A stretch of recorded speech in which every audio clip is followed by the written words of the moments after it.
नमस्कार दोस्तों, US Tanwar agriculture foundation के ऑनलाइन यूट्यूब चैनल में आपका स्वागत है।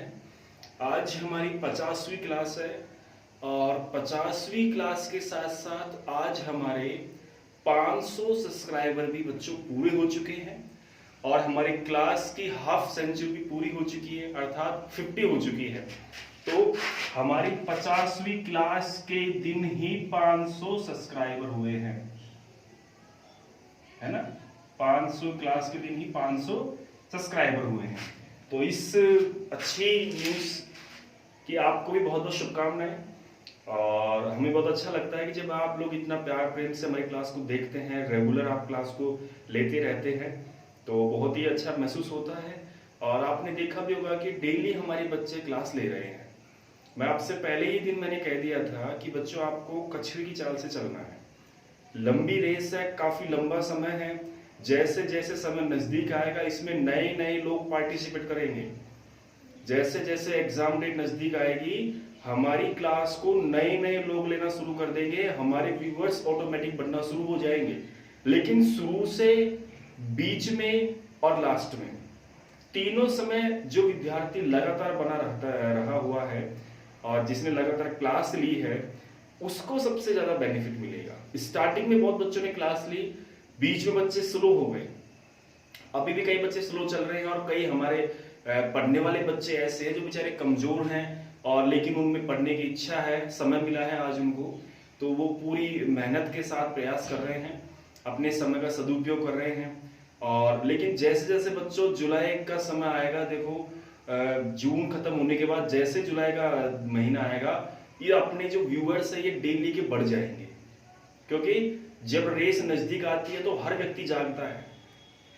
हर व्यक्ति को पता है, आप जैसे 12वीं की बोर्ड की परीक्षा कोई ले लो, आपने 12वीं की परीक्षा दी, जुलाई से पढ़ने वाले बहुत कम बच्चे मिले होंगे आपको जो जुलाई से पढ़े हैं।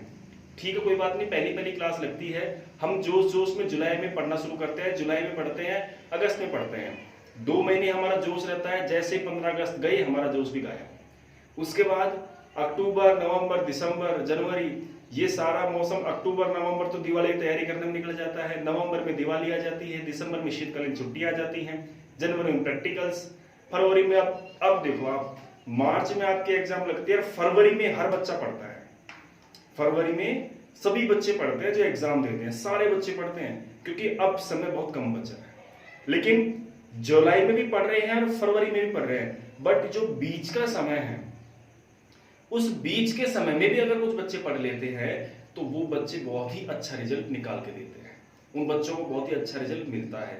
और जिन बच्चों ने मेहनत की है 12वीं की क्लास में, साल भर मेहनत की है, तो देखो उनको भी बहुत अच्छा रिजल्ट मिलेगा। और जो बच्चे अब यहाँ कंपटीशन के एग्जाम में साल भर की जगह अगर 4 महीने लगातार मेहनत कर रहे हैं अभी कि चलो कोई नहीं, हम अभी हमको समय मिला है प्रॉपर, तो हम मार्च से ही प्रॉपर तैयारी कर रहे हैं। 25 मार्च से मैंने आपकी क्लास शुरू कर दी डालना और आपकी 19 मार्च को एग्जाम खत्म हो गई थी, मतलब 6 दिन बाद से ही आपकी क्लासें रेगुलर चालू हो गई थी। तो अगर आप रेगुलर क्लास ले रहे हैं 25 मार्च से हमारी, तो ये समझ लीजिए कि आप और बच्चों से बहुत अच्छी सिचुएशन में हैं। दूसरी बात, कल मैंने आपको एक बात क्लियर करवा दी थी कि और कोचिंग वाले कोई क्रॉप्स पढ़ा रहा है, कोई गाय की नस्लें पढ़ा रहा है, कोई भैंस की नस्लें पढ़ा रहा है और उनकी शॉर्ट ट्रिक्स दे रहे हैं, उनकी शॉर्ट ट्रिक दे रहे हैं कि आपको भैंस की नस्लें याद करनी है, गाय की नस्लें याद करनी है तो ये शॉर्ट ट्रिक है, इससे याद करो आप। भैंस की नस्लें याद करनी है तो ये शॉर्ट ट्रिक है, इससे याद करो आप। दुधारू नस्लें याद करनी है तो ये शॉर्ट ट्रिक, इससे याद करो आप। तो देखो बच्चों, ये जो एग्जाम है, ये एग्जाम पहले तो आप इसको ये समझो कि ये आपके नौकरी के एग्जाम नहीं है, ये आपके इंट्रेंस एग्जाम है। जिस प्रकार से नीट की और आईआईटी की एग्जाम लगती है, ठीक उसी प्रकार से ये भी एक एग्जाम है। तो जो बच्चे नीट की तैयारी करते हैं बायोलॉजी से, एलएन कोचिंग सबसे बड़ा कोचिंग सेंटर है पूरे हिंदुस्तान का नीट के लिए, और आईआईटी जेईई के लिए रेजोनेंस जो इंस्टीट्यूट है वो बहुत बड़ा इंस्टीट्यूट है इंडिया लेवल पे मैथमेटिक्स वाले बच्चों के लिए। तो इन कोचिंगों में जो बच्चे तैयारी करते हैं, ये भी तो एग्जाम ही है, साल भर बच्चे पढ़ते हैं, तो क्या उनको ट्रिक्स पढ़ाई जाती है क्या? ट्रिक्स के हिसाब से तो साल भर का सिलेबस 2 महीने में पूरा करवा देंगे वो, लेकिन क्या ट्रिक्स से पॉसिबल है? क्या ट्रिक्स के हिसाब से डॉक्टर दवा लिखते हैं क्या? नहीं, गलत है। ट्रिक्स उन बच्चों को चाहिए जो पहली बार एग्रीकल्चर ले रहे हैं। जैसे किसी विद्यार्थी ने एग्रीकल्चर ली और 12वीं पास कर ली, उसके बाद उसको एग्रीकल्चर पढ़े हुए 10 साल हो गए, अर्थात 10 वर्ष तक उसका एग्रीकल्चर से कोई लिंक नहीं रहा, कोई नाता नहीं रहा, है ना। तो 10 वर्ष के बाद अगर कोई विद्यार्थी या 5 वर्ष के बाद अगर कोई एग्जाम दे रहा है, जनरल एग्जाम कंपटीशन की वैकेंसी आई है और जाहिर सी बात है एग्जाम के फॉर्म भी भरे हैं, तो अगर वो एग्जाम दे रहा है तो उस व्यक्ति के लिए, ऐसे स्टूडेंटों के लिए शॉर्ट ट्रिक्स बनी जाती है। जैसे आप सुपरवाइजरी कोचिंग करोगे तो वहां आपको शॉर्ट ट्रिक जरूरी है, और वो भी उन बच्चों के लिए जरूरी है जो बच्चों को 12वीं पास किए हुए काफी टाइम हो गया। जैसे आप अगर कोई एग्जाम देते हैं, आप अगर आईएएस के एग्जाम देंगे तो आपको मैथमेटिक्स पढ़ना पड़ेगा, मैथमेटिक्स पढ़ना पड़ेगा। आप अगर 12वीं लेवल से अगर आप कोई भी दूसरी एग्जाम देते हैं, जैसे आप बीएसटीसी के एग्जाम दे रहे हैं, तो आप वहां पे भी आपको मैथमेटिक्स पढ़नी पड़ेगी। तो इन सब्जेक्टों में जो आपने कभी पढ़े ही नहीं, तो वहां क्या समस्या आती है कि हमने कुछ पढ़ा ही नहीं, तो हमें तो शॉर्ट ट्रिक चाहिए ताकि जल्द से जल्द याद हो। तो उस सिचुएशन में शॉर्ट ट्रिक्स यूज में आती है। लेकिन अब यहाँ जनरल कंपटीशन में आपका बेसिक क्लियर नहीं है, यहाँ पे आप शॉर्ट ट्रिक काम में ले रहे हो, फिर आप बीएससी में जाके क्या कर लोगे? जैसे आपका एग्जाम क्वालिफाई होता है, फर्दर आप हायर एजुकेशन के लिए जाते हैं, ग्रेजुएशन के लिए, वहां पे तो आपको कुछ मिलेगा ही नहीं, वहां कहां शॉर्ट ट्रिक काम में आएगी? वहां पे तो आपको डीपली लिखना पड़ेगा, हर चीजें डीपली लेनी पड़ेंगी। तो शॉर्ट ट्रिक्स वाले बच्चे जेट पास भले ही कर सकते हैं, लेकिन ग्रेजुएशन नहीं कर सकते, मतलब आगे की पढ़ाई नहीं कर सकते। और हमें जेट ही पास नहीं करना, हमें आगे की पढ़ाई भी करनी है। और उसका सबसे जीता जाता एग्जाम्पल मैं आपको दे चुका हूं कि मेरे जो बच्चे हैं बीकानेर यूनिवर्सिटी के अंदर जो बच्चे गए हैं, उनकी 65% बनी है बीएससी फर्स्ट सेमेस्टर में, 65%, और वही बच्चे ऑल क्लियर हैं, वही बच्चे ऑल क्लियर है, बाकी सारे बच्चों के बैक है, सारे बच्चे सप्लीमेंट्री है। तो ये बहुत बड़ा रिजल्ट है अपने आप में, आप इसको कम मत आंकिए। और इसका सबसे बड़ा जो मेन कारण रहा है ना, वो यही रहा है कि उनको मैंने जो बेस क्लियर करवाया है वो पूरा सिस्टमेटिकली 0 लेवल से क्लियर किया है। इसलिए मैं आपको बहुत ही 0 लेवल से पढ़ा रहा हूं। जहां मुझे जरूरत पड़ती है कि भाई मुझे अब मेरा लेवल इंक्रीज करना चाहिए, तो वहां मैं आपसे बिना कहीं मैं अपना स्टेप दूसरा तीसरा गियर में लगा देता हूं, ठीक है ना। तो हम अब आप जो बच्चे ट्रिक्स के ऊपर या ट्रिक्स की वजह से दूसरी क्लास के ऊपर मूव कर रहे हैं, तो उन बच्चों से मैं रिक्वेस्ट है कि बच्चों ये जो है ना, ये नए 9 दिन पुराने 100 दिन वो वाला सिस्टम है। ये नए दिखने वाले जो सितारे हैं ना, ये कुछ दिनों के लिए चमकते हैं, प्रभावित करते हैं शॉर्ट ट्रिक दिखा दिखा के कि हमारी क्लास से लो, लेकिन वास्तव में ऐसा कुछ नहीं होता। शॉर्ट ट्रिक देनी होती तो मई में, मार्च में क्यों नहीं दी? 25 मार्च में कहां चले गए थे, अप्रैल में कहां चले गए थे, जो मई में याद किया है अब जाके? भाई आपका जो समय है उस समय याद करना चाहिए ना, लास्ट में तो कोई भी शॉर्ट ट्रिक दे देगा। और फसलों में तो मैं बना दूंगा शॉर्ट ट्रिक, आपको मेरी फसल चलने दो, और सारे क्वेश्चन फसलों में थोड़ी आएंगे, सारे क्वेश्चन क्रॉप्स के थोड़ी आएंगे। जनरल एग्रीकल्चर को चीज होती है, जनरल एग्रीकल्चर पढ़ाओ, तेल निकलता है पढ़ाने में, इतनी टफ पड़ती है जनरल एग्रीकल्चर, एक एक चीज को बहुत ही बारीकी से क्लियर करना पड़ता है। क्रॉप्स में कुछ भी नहीं है, क्रॉप्स, वैरायटीज, ब्रीड्स, इसमें कुछ भी नहीं है बच्चों। एग्रोनॉमी की क्रॉप्स से कुछ भी नहीं है उनमें, हॉर्टिकल्चर क्रॉप्स में कुछ भी नहीं है, एनिमल हस्बेंड्री जो ब्रीड से कुछ भी नहीं है।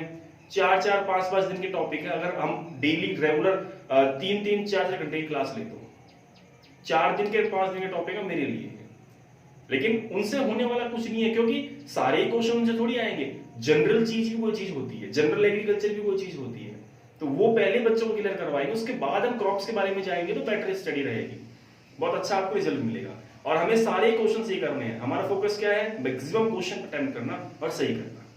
तो बच्चों उसी उद्देश्य को हम ध्यान में रखते हुए, समय की गरिमात को समझते हुए चलिए हमारा जो टॉपिक है उसे शुरू करते हैं। सबसे पहले अभी बच्चों ने कमेंट में मेरे को क्वेश्चन पूछा है कि सर 16वां क्वेश्चन आपसे रह गया। तो बच्चों 16वां क्वेश्चन शायद मैंने पढ़ा होगा, लेकिन उसका मैं आंसर नहीं लिख पाया होगा, मेरा ध्यान नहीं रहा होगा, कोई बात नहीं, आपने कमेंट बॉक्स में पूछा है तो मैं उसका आंसर जरूर से जरूर दूंगा। क्वेश्चन था गोल क्रांति संबंधित है, 16वां जो क्वेश्चन था वो क्वेश्चन था गोल क्रांति संबंधित है, round revolution is related to. Question था हमारा 16वां, गोल क्रांति संबंधित है, अंग्रेजी में राउंड रिवॉल्यूशन, राउंड रिवॉल्यूशन, ठीक है, संबंधित है। इसको अंग्रेजी में क्या बोलेंगे, इज रिलेटेड टू। तो इसका जो आंसर निकल करके आएगा, आंसर क्या आएगा इसका, गोल, ये गोल यानी गोला। अब मैं आपको आंसर देता हूं, आप भी दिमाग लगाओ। ए अंडा, बी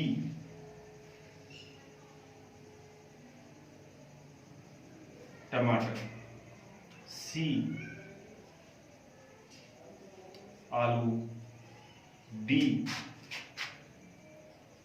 ए व सी दोनों।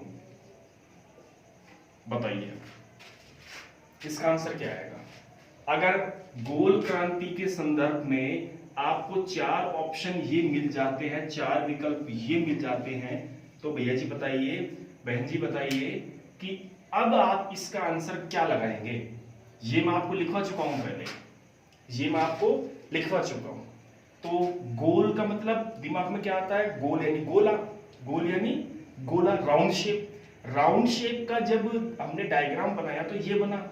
अब हम इससे ले रहे हैं कि ये जो शेप है किससे मिलता है, अंडे, जी हाँ अंडा गोल होता है, टमाटर, टमाटर भी गोल होता है, आलू, आलू भी गोल होता है, लेकिन डी में क्या है, ए व सी, अर्थात आलू और अंडा, अंडा और आलू। अब बताइए इसका आंसर क्या होगा, लगाइए दिमाग, इसका आंसर क्या आना चाहिए, अंडा आना चाहिए कि टमाटर आना चाहिए कि आलू आना चाहिए या फिर अंडा और आलू दोनों आना चाहिए। तो ऐसी जब विकट परिस्थिति पैदा होती है, हम लोग केवल ये ध्यान रखते हैं गोल, गोल यानी गोल, तो फिर हम लोग गोल हो जाते हैं उसमें, है ना। हम लोग इतना याद रखते हैं ना गोल, तो फिर हम लोग गोल हो जाते हैं, हमारा आंसर पूरा गोल हो जाता है। अब यहाँ अगर आप दिमाग नहीं लगाएंगे तो आपका आंसर 100% गलत है। यहाँ पे आपने पर दिमाग नहीं लगाया तो आपका आंसर 101% गलत है। अगर आप शेप से समझेंगे, शेप केवल गोल से, आप आकार से अगर इसका अर्थ निकालेंगे तो आकार के हिसाब से तो आपका प्रश्न गलत होना तय है। क्यों? क्योंकि आकार के हिसाब से अंडा भी गोल है, टमाटर भी गोल है, आलू भी गोल है। आकार के हिसाब से तो अंडा भी गोल, टमाटर भी गोल और आलू भी गोल, और लास्ट में अंडा और आलू दोनों है। तो क्या करेंगे हम, कई बच्चे देख रहे हैं सर यहाँ तो सिंगल सिंगल गोल है, या एक साथ दो गोल आ रहे हैं, इसलिए अंडा गोल आलू गोल, इसलिए डी सही है। क्या सही है, क्या डी? कि टमाटर क्यों नहीं है? फिर टमाटर क्यों नहीं है? टमाटर भी तो गोल ही है, टमाटर भी तो आना चाहिए। तो देखिए बच्चों, ये जो ऑप्शन लिखे हैं, क्रांतियां जो है, इन क्रांतियों का संबंध फिक्स चीजें से है। जो आपको मैंने रिलेटेड चीजें जो लिखवाई हैं, जैसे ग्रीन रिवॉल्यूशन का संबंध किससे है, हरित क्रांति का संबंध खाद्यान्न उत्पादन से, है ना। तो व्हाइट रिवॉल्यूशन का संबंध दुग्ध उत्पादन से। तो ये रिलेशन फिक्स है, बिल्कुल ये रिलेशन फिक्स है और उन्हीं से संबंधित है। अगर आप उनके साथ कुछ चीजें और जोड़ोगे, जैसे सफेद क्रांति का संबंध है, एक ऑप्शन लिखता हूं मैं, दूसरा मेरे हिसाब से क्वेश्चन, सफेद क्रांति, ठीक है ना। सफेद क्रांति का संबंध है ऑप्शन नंबर ए दूध, ऑप्शन नंबर बी सफेद सीमेंट,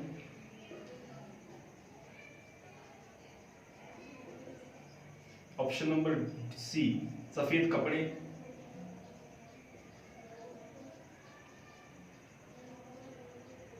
ऑप्शन नंबर डी उपरोक्त सभी।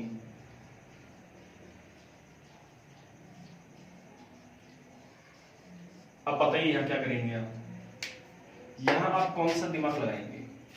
अगर मैं आपको वन लाइन क्वेश्चन लिखवाऊंगा, वन लाइन आंसर लिखवाऊंगा ना कि इसको ये कहते हैं, इसका मतलब ये है, ये फलाना ठिकाना, तो ये आपके समझ में आएगा ही नहीं, ये गणित आपके समझ में आएगी ही नहीं। अगर आपको मैं नोट्स भेज दूंगा तो नोट्स तो आपके पास पहले से आपकी 12th की बुक पढ़ी है, वही अपने आप में नोट्स है। बहुत कम मटेरियल, स्टडी मटेरियल उसमें, बहुत अच्छा नोट्स है, उसको पढ़ लो आप, उससे बड़ी कोई चीज नहीं है। लेकिन अगर आपको समझना है, आपको प्रॉपर वे में अगर चल के पढ़ाई करनी है, तो आपको फिर डीपली जाके पढ़ना पड़ेगा, एक चीज को बारीकी से क्लियर करना पड़ेगा। तो क्वेश्चन को याद करना ही कोई बड़ी बात नहीं है कि क्वेश्चन को याद करेंगे तभी हमारा प्रश्न सही होगा, गलत है। प्रश्न को याद करने के साथ साथ प्रश्न को हल करने का तरीका भी आना चाहिए। कभी कभार क्या होता है कि जो आंसर हम याद करते हैं वो आंसर मिलता ही नहीं है, उससे संबंधित आंसर मिलता है, उसका या तो बड़ा रूप मिलेगा या उसका छोटा रूप मिलेगा।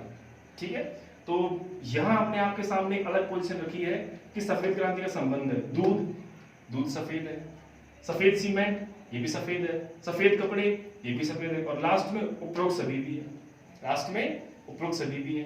तो अब इसमें क्या आना चाहिए? उपरोक्त सभी, क्योंकि सभी सफेद है तो उपरोक्त सभी आएगा क्या जी? इसके बारे में अपन बाद में करेंगे, पहले यहां देखते हैं इसका, जब तक आप दिमाग लगाओ कि इसमें आंसर क्या आएगा। ठीक है, सोच लेना इसको आप। पहले मैं इसको अपन क्लियर करते हैं। पहले जो पहले वाला क्वेश्चन है कि गोल क्रांति का संबंध किससे है? यहाँ अंडा भी गोल, टमाटर भी गोल, आलू भी गोल, और ए व बी अर्थात अंडा और आलू दोनों भी गोल। इनको देख के अब हम और गोल हो गए, इन तीनों चारों गोलों को देख कर हम भी गोल हो गए। अब क्या करें, इसका आंसर क्या है? तो अगर आपने प्रॉपर क्रांतियों का जो संबंध अगर प्रॉपर आपने याद किया है, आपको एकदम सही आंसर याद है, तो आपको वही आंसर लिखना है, कंफ्यूज नहीं होना। अगर आपको आंसर करेक्ट याद है तो आपको सही आंसर ही लिखना है, कंफ्यूज बिल्कुल भी नहीं होना। तो यहां पे देखिए टमाटर, टमाटर का संबंध रेड रिवोल्यूशन से, जिसमें आता है मांस और टमाटर, लाल क्रांति। अंडे का संबंध रजत रिवोल्यूशन से, ठीक है ना, रजत क्रांति से।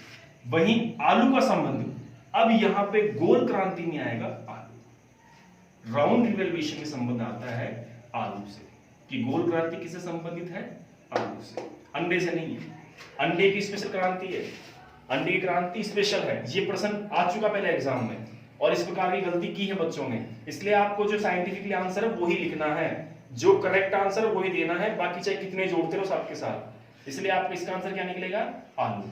तो गोल क्रांति का उत्तर क्या है बच्चों? उसका आलू, जो मैं आपको लिखवा चुका हूं। ठीक है, अगला क्वेश्चन है कि सफेद क्रांति का संबंध किससे है? तो बच्चों सफेद जो क्रांति है, ठीक है ना, इस पे आप दिमाग लगाओ कि सफेद क्रांति का संबंध किससे हो सकता है? या तो सभी चीज सफेद है। अगर आपका टर्म्स अगर अच्छा क्लियर है, आपका बेस अगर क्लियर है, तो आपको बिल्कुल कतई जोर नहीं आएगा। अगर आपका टर्म्स क्लियर है ना, तो ये समझ लीजिए आपको 1% भी दिक्कत नहीं आएगी, 1% भी, थोड़ी सी दिक्कत नहीं आएगी आपकी। लेकिन अगर आपका टर्म्स क्लियर नहीं है, टर्म्स अगर आपका क्लियर नहीं है, तो फिर आपको दिक्कत आने वाली है। टर्म्स क्लियर नहीं है तो आपको दिक्कत आने वाली है। तो चलिए देखिए, सफेद क्रांति इसको बोलते हैं श्वेत क्रांति। क्या बोलते हैं? श्वेत। इसको श्वेत भी बोलते हैं, इसको दुग्ध भी बोलते हैं। अगर आपको नाम याद होगा तो आप ऑटोमेटिक कर दोगे कि इस सफेद क्रांति को श्वेत क्रांति भी बोलते हैं, दुग्ध क्रांति भी बोलते हैं, और व्हाइट भी बोलते हैं।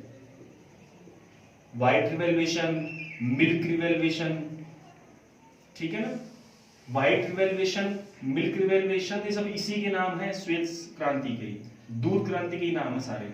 तो सफेद, आप सफेद से मत जाइए, आप अगर सफेद से लोगे तो इसका आंसर आपका गलत हो जाएगा। आप ये देख के चलो कि सफेद क्रांति किसे कहते हैं? सफेद क्रांति, सफेद या श्वेत एक ही बात है। श्वेतांबर, एक आता है श्वेतांबर, जिनके श्वेत है वस्त्र जिनके, तो वैसे ही यहाँ पे जो श्वेत अर्थात सफेद। अब सफेद रंग किसका होता है? दूध का, इसलिए यहाँ पे आंसर क्या आएगा? दूध क्रांति। और इसका वास्तविक आंसर भी क्या है? दूध क्रांति ही है। तो ऐसे क्वेश्चनों में आप कंफ्यूज मत होना, सफेद क्रांति आए, श्वेत क्रांति आए, व्हाइट रिवोल्यूशन आए, मिल्क रिवोल्यूशन आए, तो आपको दूध ही करना है। और यहाँ पे गोल क्रांति आए तो केवल और केवल आलू करना है। क्या करना है? आलू। चलिए आगे, तो ये आंसर मैंने दे दिया बच्चों, इसको आप उतार लेना। 16 में गोल क्रांति का संबंध किससे है? आलू से है। अब गलती से आप टमाटर या अंडा मत करना, मैक्सिमम बच्चे अंडा करके आते हैं। गोल गोल अंडा होता है। बच्चों को पढ़ाया भी क्या जाता है पहली क्लास में? गोल गोल अंडा। बच्चों को ये पढ़ाते हैं ना टीचर्स लोग, पहली से 5वीं वाले जो टीचर्स लोग होते हैं, मैम जो होती है, वो बच्चों को कैसे याद करवाती हैं? कैसे कबूतर कैसे बनाते हैं? गोल गोल अंडा, उसके बाद बाबा जी का डंडा, फिर रावण की मूंछ, हनुमान की पूंछ, ऐसे है ना, ऐसे करवाते हैं ना। तो इसलिए इन चीजों को विशेष ध्यान रखना कि ये गोल गोल अंडा है ना, ये गया पहली क्लास में, छूट गया ये, छोड़ो इसको। अब यहाँ अंडा काम आने वाला नहीं है, यहाँ पे गोल गोल आलू, गोल गोल आलू, ऐसे याद रखो आप इसको। गोल गोल आलू विद्यार्थी हो गया चालू। पहले क्या था, पहली क्लास में एलकेजी में था गोल गोल अंडा बाबा जी का डंडा। अब एलकेजी हो गई खत्म। अब यहाँ बच्चा 12वीं क्लास पास कर ली, अब क्या आ गया, गोल गोल आलू विद्यार्थी हो गया चालू। इंटेलिजेंट हो गया स्टूडेंट। अब वो समझ गया इसका उत्तर क्या है। चलिए थोड़ा सा आपका माइंड फ्रेश कर दिया। अब चलिए अपने नेक्स्ट टॉपिक के ऊपर समय बर्बाद न करते हुए हम बात करेंगे मिक्स क्रॉपिंग की। अगला हमारा टॉपिक है मिक्स क्रॉपिंग। बच्चों पेन को भी निकाल लीजिए, ठीक है।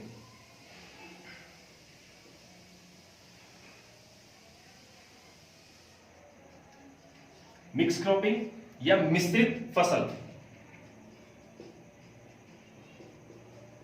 मिश्रित फसल या सस्यन दोनों ही कहते हैं। मिश्रित फसल या मिश्रित सस्यन दोनों ही कहते हैं। सस्यन आप ऐसे लिख दो चाहे आप ऐसे लिख दो, एक ही बात है, ठीक है। चलिए आगे चलते हैं। सबसे पहले मिश्रित जो फसल है, सबसे पहले इसका मतलब मीन्स, मतलब क्या है, सबसे पहले इसका मतलब पढ़ेंगे। तो देखिए बच्चों, मिश्रित फसल क्या चीज है, ये शब्द दो शब्दों से मिलकर बना है। पहला है मिश्रित, ठीक है, प्लस दूसरा है फसल।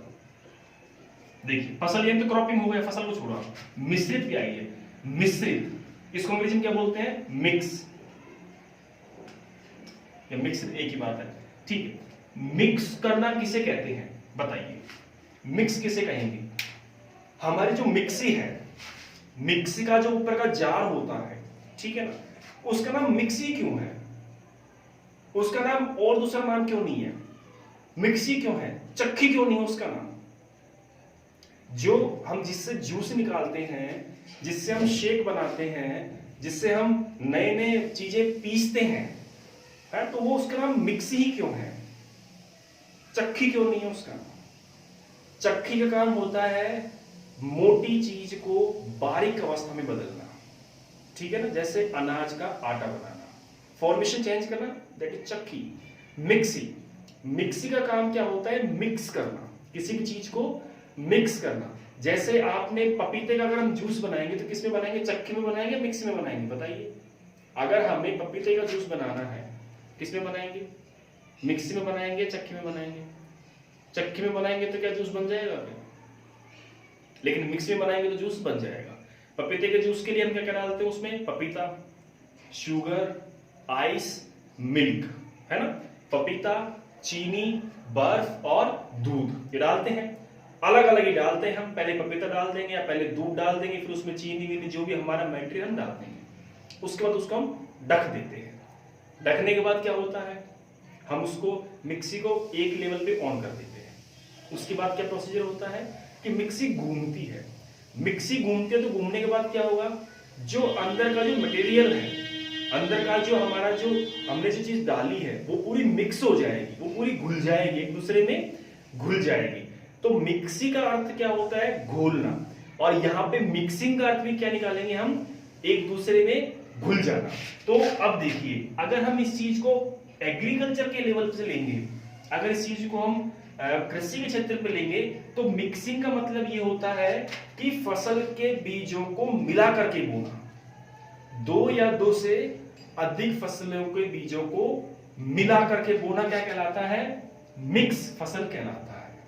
या दो से अधिक फसलों के बीजों को मिलाना, मिक्सिंग टू और मोर क्रॉप सीड्स। दो से अधिक फसलों के बीजों को मिलाना ही क्या कहलाता है, बीजों को मिला करके बोना, है ना। तो मिलाने के बाद बोएंगे ही हम, सीधी सी बात है। तो ये भी कह सकते हैं मिलाना या मिला करके बोना, एक ही बात है। तो दो से अधिक फसलों के बीजों को मिला करके बोना क्या कहलाएगा, मिक्स फसल कहलाएगा, मिक्स सेशन कहलाएगा, मिक्स खेती कह सकते हैं, मिक्स खेती, सॉरी, मिक्स फसल कह सकते हैं हम, ठीक है, मिक्स फसल कह सकते हैं। देखिए अब आगे चलिए आप, मिक्स फसल, मिक्स खेती, मिक्स सेशन, एक ही बात है, एक ही बात है। लेकिन मिक्स्ड फार्मिंग अलग है, ठीक है। तो वो बताऊंगा अभी आपको, अभी समझा दूंगा मैं। मिश्रित फसल, मिश्रित यानी मिक्स, फसल यानी क्रॉप, क्रॉप सीड्स, ठीक है, अर्थात क्रॉप्स के सीड्स को मिक्स करके बोना, क्रॉप्स के सीड्स को मिक्स करके बोना क्या कहलाएगा? मिश्रित फसल कहलाएगा, है ना। फसलों के बीजों को मिला करके बोना क्या कहलाएगा? मिश्रित फसल कहलाएगा, मिश्रित खेती कहलाएगा, मिश्रित शस्यन कहलाएगा। ठीक है, तो ये हमारा हो गया बच्चों मतलब। अब आइए परिभाषा पे, डेफिनेशन क्या है इसकी?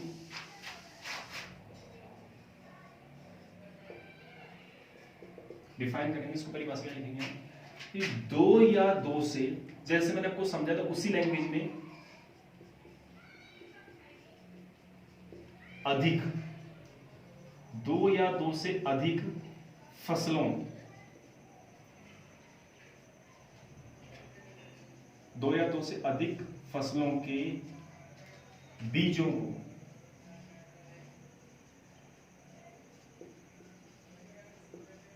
अंग्रेजी में सीड्स, ठीक है ना, दो या दो से अधिक फसलों के बीजों को मिला करके बोना,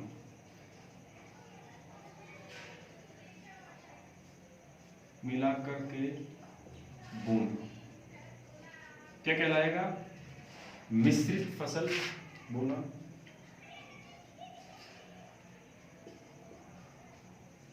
मिश्रित फसल या मिश्रित शस्य कहलाता है।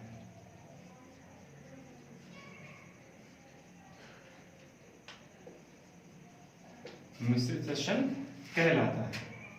तो ये परिभाषा लिख लीजिए आप, दो या दो से अधिक फसलों के बीजों को मिला करके बोना या मिक्स करके बोना क्या कहलाएगा?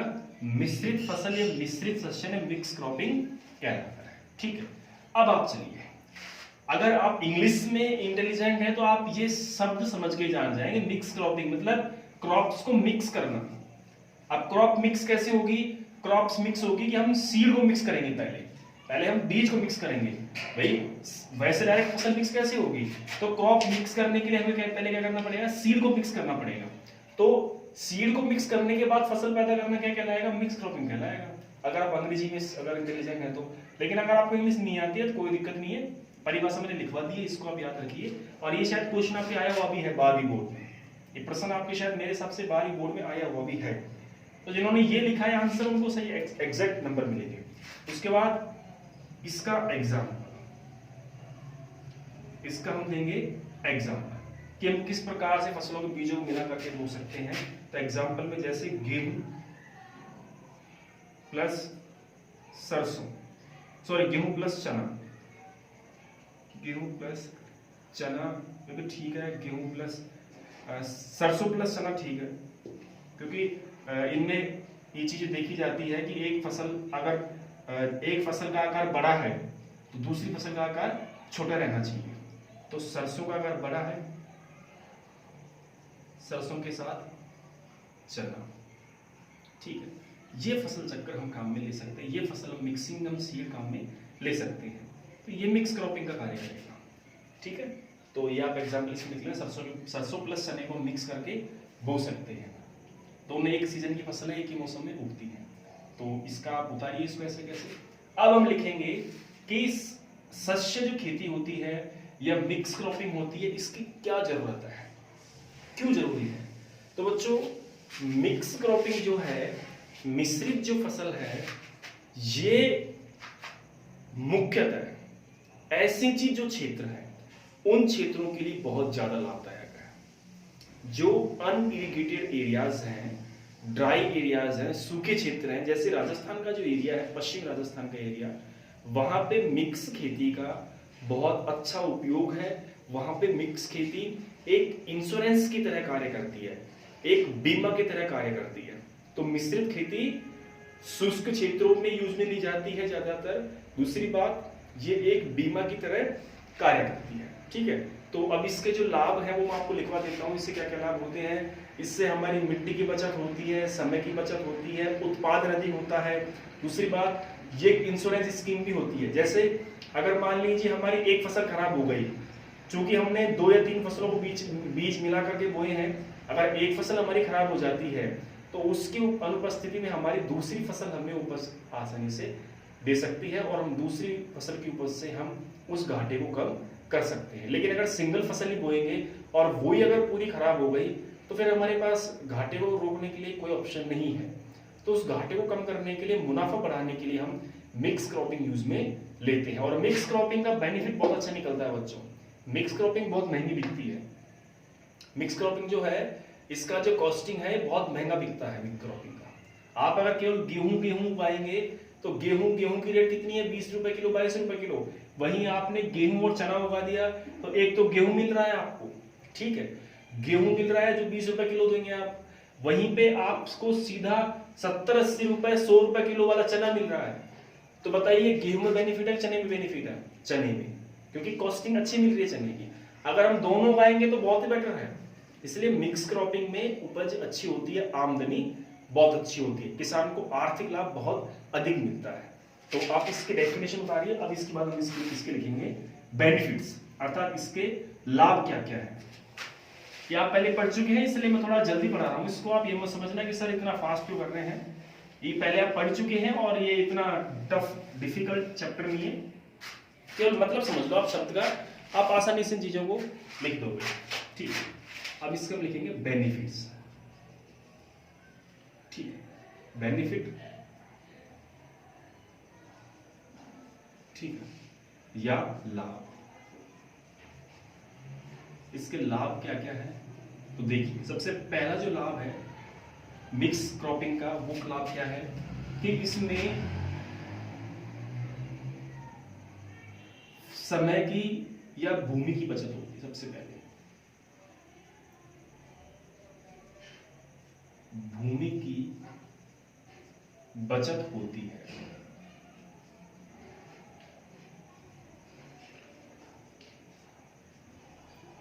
किसकी बचत होती है? भूमि की। दूसरा, ये बीमा योजना, बीमा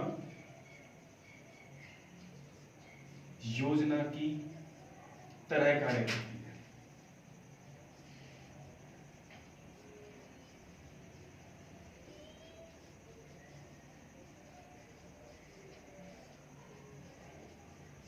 ठीक है। नेक्स्ट नंबर 3, समय की बचत होती है।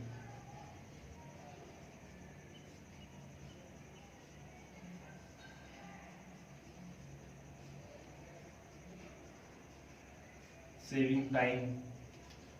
नेक्स्ट, लाभ अधिक मिलता है। लाभ अधिक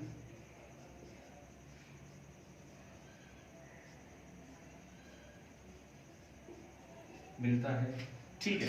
और जो हम पॉइंट लिखेंगे उसमें आप और चीजें भी इसमें जोड़ लीजिए कि इसमें खरपतवार व रोग पे नियंत्रण भी अधिक हो जाता है, या खरपतवार रोग नियंत्रण भी इससे हो जाता है, ठीक है। और विपरीत दशाओं में उपज स्थिर रहती है, ठीक है। 5वां इसमें लिख लो आप।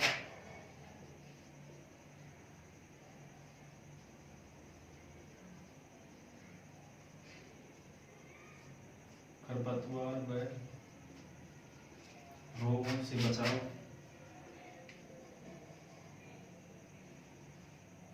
हो जाता है। नेक्स्ट, रोगों से बचाव हो जाता है। इसी के साथ साथ जो दूसरा हमने पॉइंट लिखवाया था, तो लिखवाया था कि मौसम की जो प्रतिकूल दशाएं होती है उनकी उपज स्थिर रहती है।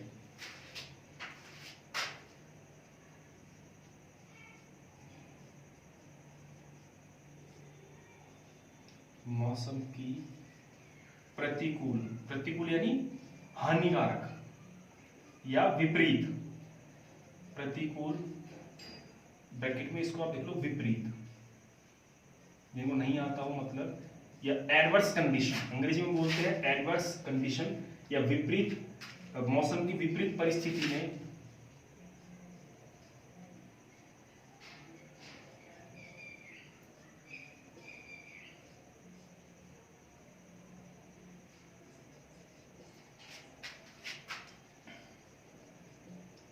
उपज स्थिर रहती है।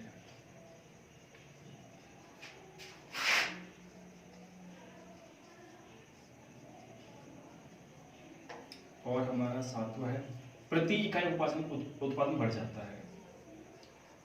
प्रति इकाई उपज, प्रति इकाई उपज बढ़ जाती है। ये भी आपको लिख लेनी है कि प्रति एरिया जो होता है, प्रति एकड़ क्षेत्रफल के हिसाब से हमारी उपज भी बढ़ जाती है। तो इनको आप उतारिए, फिर मैं आपको एक बार इनको समझा दूंगा, ठीक है।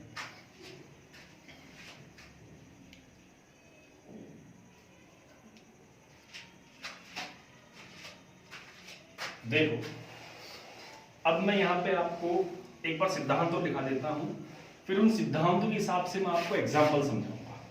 जो मिक्स क्रॉपिंग है ये कुछ सिद्धांतों पे कार्य करती है। कई सिद्धांत होते हैं जिनका विशेष इसमें ध्यान रखा जाता है। तो वो सिद्धांत कौन कौन से हैं? सिद्धांत लिखिए आप, इसके प्रिंसिपल्स, किन प्रिंसिपल्स का विशेष इसमें ध्यान रखना पड़ेगा। तो सबसे पहले हमें जो हम फसलों का चुनाव करेंगे वह ऐसी होनी चाहिए जो उस जलवायु और भूमि के उपयुक्त हो। सिद्धांत,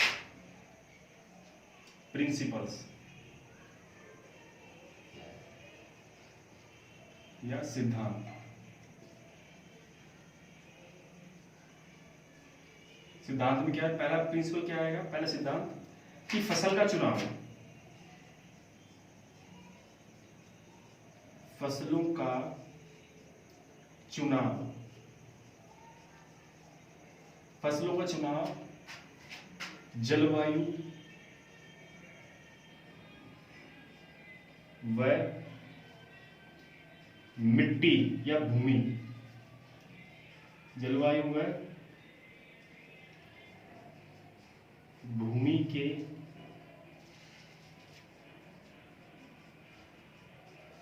अनुसार, फसलों का चुनाव जलवायु व भूमि के अनुसार ही करें। पहला पॉइंट हमारा क्या हो गया कि फसलों का जो चुनाव है वो हम क्या करेंगे, हम जलवायु और हमारी भूमि के अनुसार ही हम करेंगे कि हमारी जो या उसी को उपयुक्त होनी चाहिए, जलवायु या भूमि के अनुसार या उपयुक्त हो। क्योंकि जब हम दो फसलें उगाएंगे, मान लीजिए हमने एक फसल ऐसी उगा दी जिसको पानी की ज़्यादा ज़रूरत है, दूसरी हमने फसल ऐसी उगा दी जिसको पानी की कम ज़रूरत है, तो फिर हम हमारे सामने परिस्थिति ये हो जाएगी कि अब करें तो क्या करें। अगर पानी नहीं देते हैं तो भी एक फसल खराब होती है, और देते हैं तो भी एक फसल खराब होती है। तो ऐसे सिचुएशन में हमें फसलों का जो चुनाव करना है, चुनाव करते समय इन बेसिक्स का ध्यान रखना है कि इस प्रकार से हम फसलों का चुनाव करें जो कि हमारे मौसम और मिट्टी, मान लीजिए कोई फसल ऐसी है जो कि पाला सहन कर सकती है और कोई फसल ऐसी जो पाला सहन नहीं कर सकती, तो दिक्कत हो जाएगी। कोई फसल ऐसी है जो कि रेतीली मिट्टी में उग सकती है और कोई फसल ऐसी है जो रेतीली मिट्टी में नहीं उग सकती, तो समस्या पैदा हो जाएगी। तो इसलिए मिट्टी और जलवायु का भी इसमें विशेष ध्यान रखा जाता है। दूसरा होता है कि खाद्यान्न वाली फसलों के साथ दलहनी या फलीदार फसलें उगानी चाहिए, ठीक है, या खाद्यान्न वाली फसलों के साथ दलहनी फसलों का मिश्रण या मिक्सअप। दूसरा हमारा है खाद्यान्न या फूड ग्रेन्स, खाद्यान्न वाली फसलों के साथ, खाद्यान्न वाली फसलों के साथ दलहनी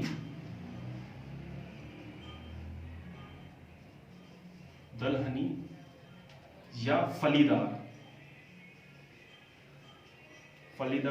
फसलें या फसलों का चयन करें।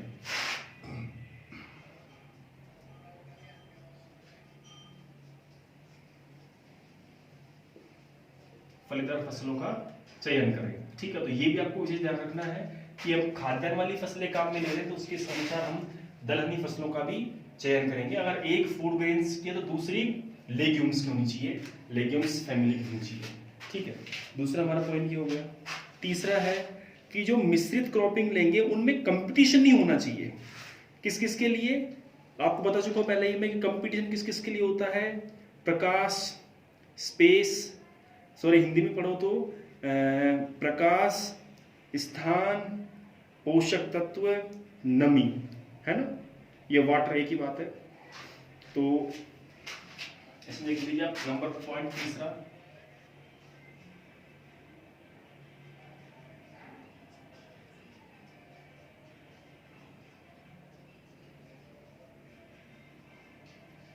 मिश्रित फसलें प्रतिस्पर्धा रहित होनी चाहिए, कंपटीशन रहित होनी चाहिए।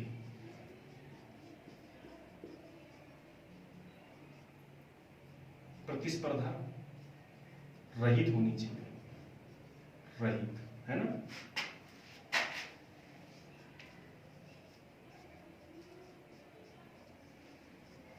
अब प्रतिस्पर्धा किस किस के लिए होती है? पहला है पानी, जगह, प्रकाश और पोषक तत्व, पोषक तत्व। ठीक है, तो जो मिश्रित क्रॉपिंग है, मिक्स फसल जो हम ले रहे हैं, उनमें कंपटीशन नहीं होना चाहिए, उनमें प्रतिस्पर्धा नहीं होनी चाहिए। किस किस के लिए? पानी, जगह, प्रकाश और पोषक तत्वों के लिए किसी प्रकार की कंपटीशन की प्रवृत्ति नहीं होनी चाहिए। अगर कंपटीशन की प्रवृत्ति अगर वाली फसल हम अगर उगा देंगे, अगर कंपटीशन की प्रवृत्ति वाला अगर हम मिक्स क्रॉपिंग सेलेक्ट कर लेंगे तो उसमें एक फसल का नुकसान होना तय है, एक फसल का नुकसान उसमें होगा ही होगा। तो इसलिए ये चीज का भी इसमें विशेष ध्यान रखना है। ये सिद्धांत है, इन सिद्धांतों के हिसाब से हमें जो हमारा मिक्स क्रॉपिंग का शेड्यूल है वो तैयार करना है। दूसरा है कि इसमें अलग अलग हाइट वाली फसलें लेनी चाहिए। इसकी जो आकार है वो अलग अलग आकार की फसलें इसमें चयन करनी चाहिए। नंबर 4,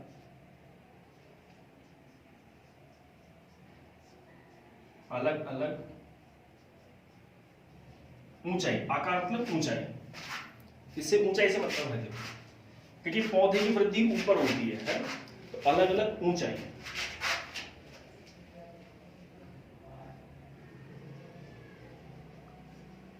अलग अलग ऊंचाई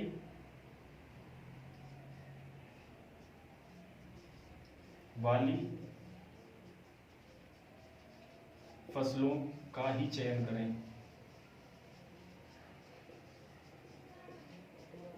इसमें भी ध्यान रखना पड़ता है कि जो हाइट है फसलों की वो अलग अलग होनी चाहिए। जैसे मैंने आपको एग्जांपल लिखाया था ना, सरसों प्लस चना, एग्जांपल लिखवाया था ना अभी परिभाषा में कि सरसों प्लस चना को हम मिक्स क्रॉपिंग में उगा सकते हैं। क्यों? क्योंकि सरसों का आकार बड़ा है और चने का आकार छोटा है। तो डिफरेंट हाइट्स का भी यहाँ पे हमें ध्यान रखना है कि अलग अलग आकार की फसलें इसमें होनी चाहिए। दूसरा है कि इसमें विभिन्न जो गहराई की जड़ें होती हैं, जैसे एक कम गहरी वाली तो दूसरी अधिक गहरी वाली जड़ वाली होनी चाहिए। मतलब अलग अलग गहराई वाली जड़ों की फसलें इसमें सम्मिलित करनी चाहिए। ठीक है ना, मतलब जड़ों का जो बेस है, रूट का जो बेस है वो अलग अलग होना चाहिए, अलग अलग जड़ों की गहराई वाली फसलों का चयन करें, फसलों का चयन करें। मतलब उनका जो रूट का जो डेप्थ है वो अलग अलग होना चाहिए। जैसे आपको बता दिया भाई, गेहूं का जो रूट बेस है वो कैसा है, जकड़ा जड़, मतलब एक थोड़ी सी गहराई तक ही उसकी जड़ जा पाती है। लेकिन वहीं हम दूसरी बात करें सरसों की, तो सरसों में मस्टर्ड में बेस रूट सिस्टम पाया जाता है, अर्थात उसमें मूल जड़ होती है, ठीक है, मूसला जड़ होती है, तो वो गहराई तक जाती है। इसके साथ साथ अगर हम गेहूं के साथ अगर हम मूली उगाएंगे तो मूली गहराई तक जाकर के, गाजर गहराई तक जाकर के पोषक तत्वों को ग्रहण आसानी से कर लेती है। तो इस चीज का हमें विशेष ध्यान रखना है। लास्ट का जो पॉइंट हमारा ये है कि कीट व रोगों की शरणार्थी फसल नहीं होनी चाहिए। अंतिम जो पॉइंट हमारा वो है कि कीट व रोगों के शरणार्थी, कीट व रोगों की शरणार्थी वाली फसलों का चयन न करें, फसलों का चयन न करें। ठीक है, ये सारे सिद्धांतों का हमें ध्यान रखना है मिक्स क्रॉपिंग में। अगर मिक्स क्रॉपिंग का एग्जाम्पल भी आएगा ना तो बच्चों इन चीजों का विशेष ध्यान रखना है। अगर आपको ये सारे सिद्धांत याद है ना तो ये ध्यान रखिए, मिक्स क्रॉपिंग का एक क्वेश्चन आपका सही हो गया। मिक्स क्रॉपिंग का एक क्वेश्चन एक्यूरेट से होने वाला है, कहीं उसको कोई रोकने वाला नहीं है कि गलत हो जाए। वो 1 से 1% क्वेश्चन का आंसर सही निकलेगा। हम एक बार इसका रिवीजन कर लेते हैं कि मिक्स क्रॉपिंग का सिद्धांत क्या कहता है, मिक्स क्रॉपिंग का प्रिंसिपल क्या कहता है, मिक्स क्रॉपिंग का नियम क्या कहता है। सिद्धांत यानी नियम, नियम क्या कहता है, क्योंकि एग्रीकल्चर रूल और रेगुलेशन के हिसाब से चलती है, इसको साइंटिफिक एग्रीकल्चर भी बोलते हैं। तो मिक्स क्रॉपिंग का रूल क्या कहता है, नियम क्या कहता है, पहला कि फसलों का चुनाव जलवायु और भूमि के अनुसार करें, अर्थात अलग अलग जलवायु की नहीं होनी चाहिए, सेम जलवायु में आसानी से उग जाए। जैसे एक फसल तो है जो कि पश्चिमी राजस्थान में उगती है जैसे मोठ, और एक फसल है जो हमारे पूर्वी राजस्थान में उगती है जैसे गेहूं। ठीक है, तो मोठ को और गेहूं का तो कोई कॉम्बिनेशन नहीं बैठा।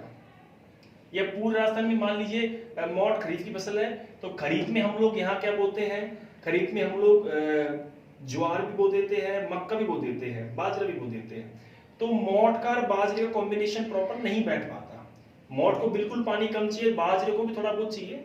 ठीक है, तो भूमि सॉइल की भी हमें यह विशेष ध्यान रखना है कि भूमि ऐसे नहीं हो कि एक मिट्टी को लवणीय मृदा चाहिए, दूसरी को क्षारीय मृदा चाहिए, ऐसे नहीं है। पीएच मान मतलब लगभग 6.5 से 7.5 के बीच वाली पीएच वाली मृदा हमें फसलें लेनी है। या फिर अगर हमारी मिट्टी लवणीय है, हमारी मिट्टी में साल ज्यादा है, तो हमें उस साल ज्यादा जो सहन कर सके उन फसलों का चुनाव करना है। अगर हमारी मिट्टी बलुई मृदा है तो उस बलुई मृदा में हम ऐसी फसलों का चुनाव करेंगे जो कि बलुई मृदा में आसानी से उग सके। ठीक है, दूसरा है खाद्यान्न वाली फसलों के साथ दलहनी फसलें या फलीदार फसलें उगाना।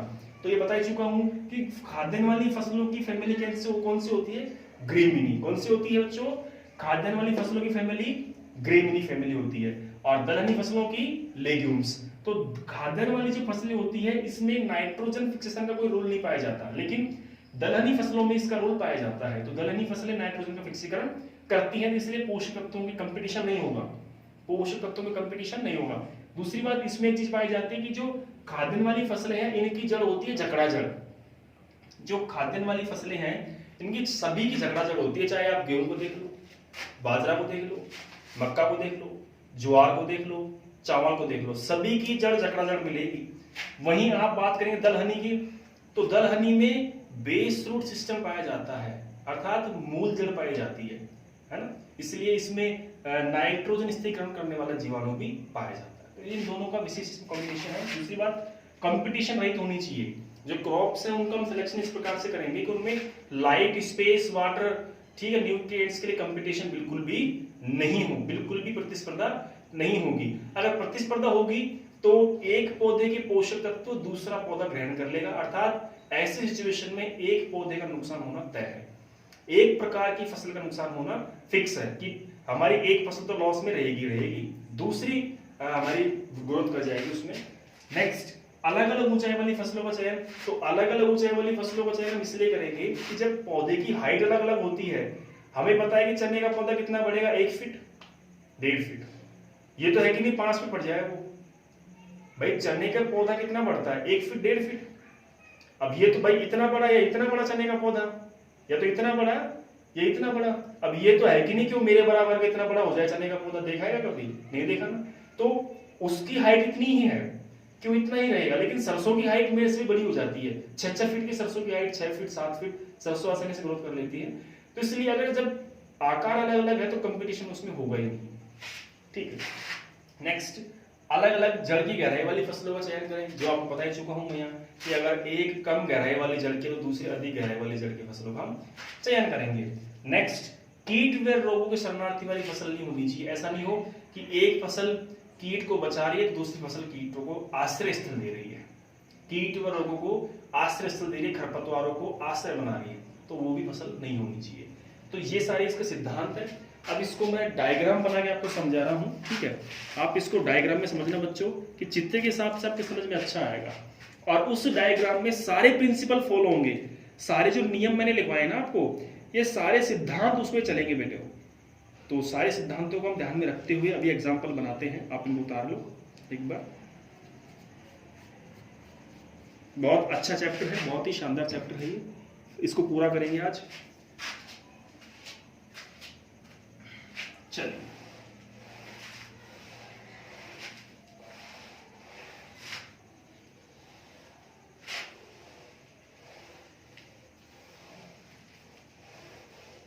चलिए बच्चों, अब हम बनाते हैं एक डायग्राम। ये हमारा खेत है, क्या है हमारा खेत। यहां हम मिक्स क्रॉपिंग ले रहे हैं।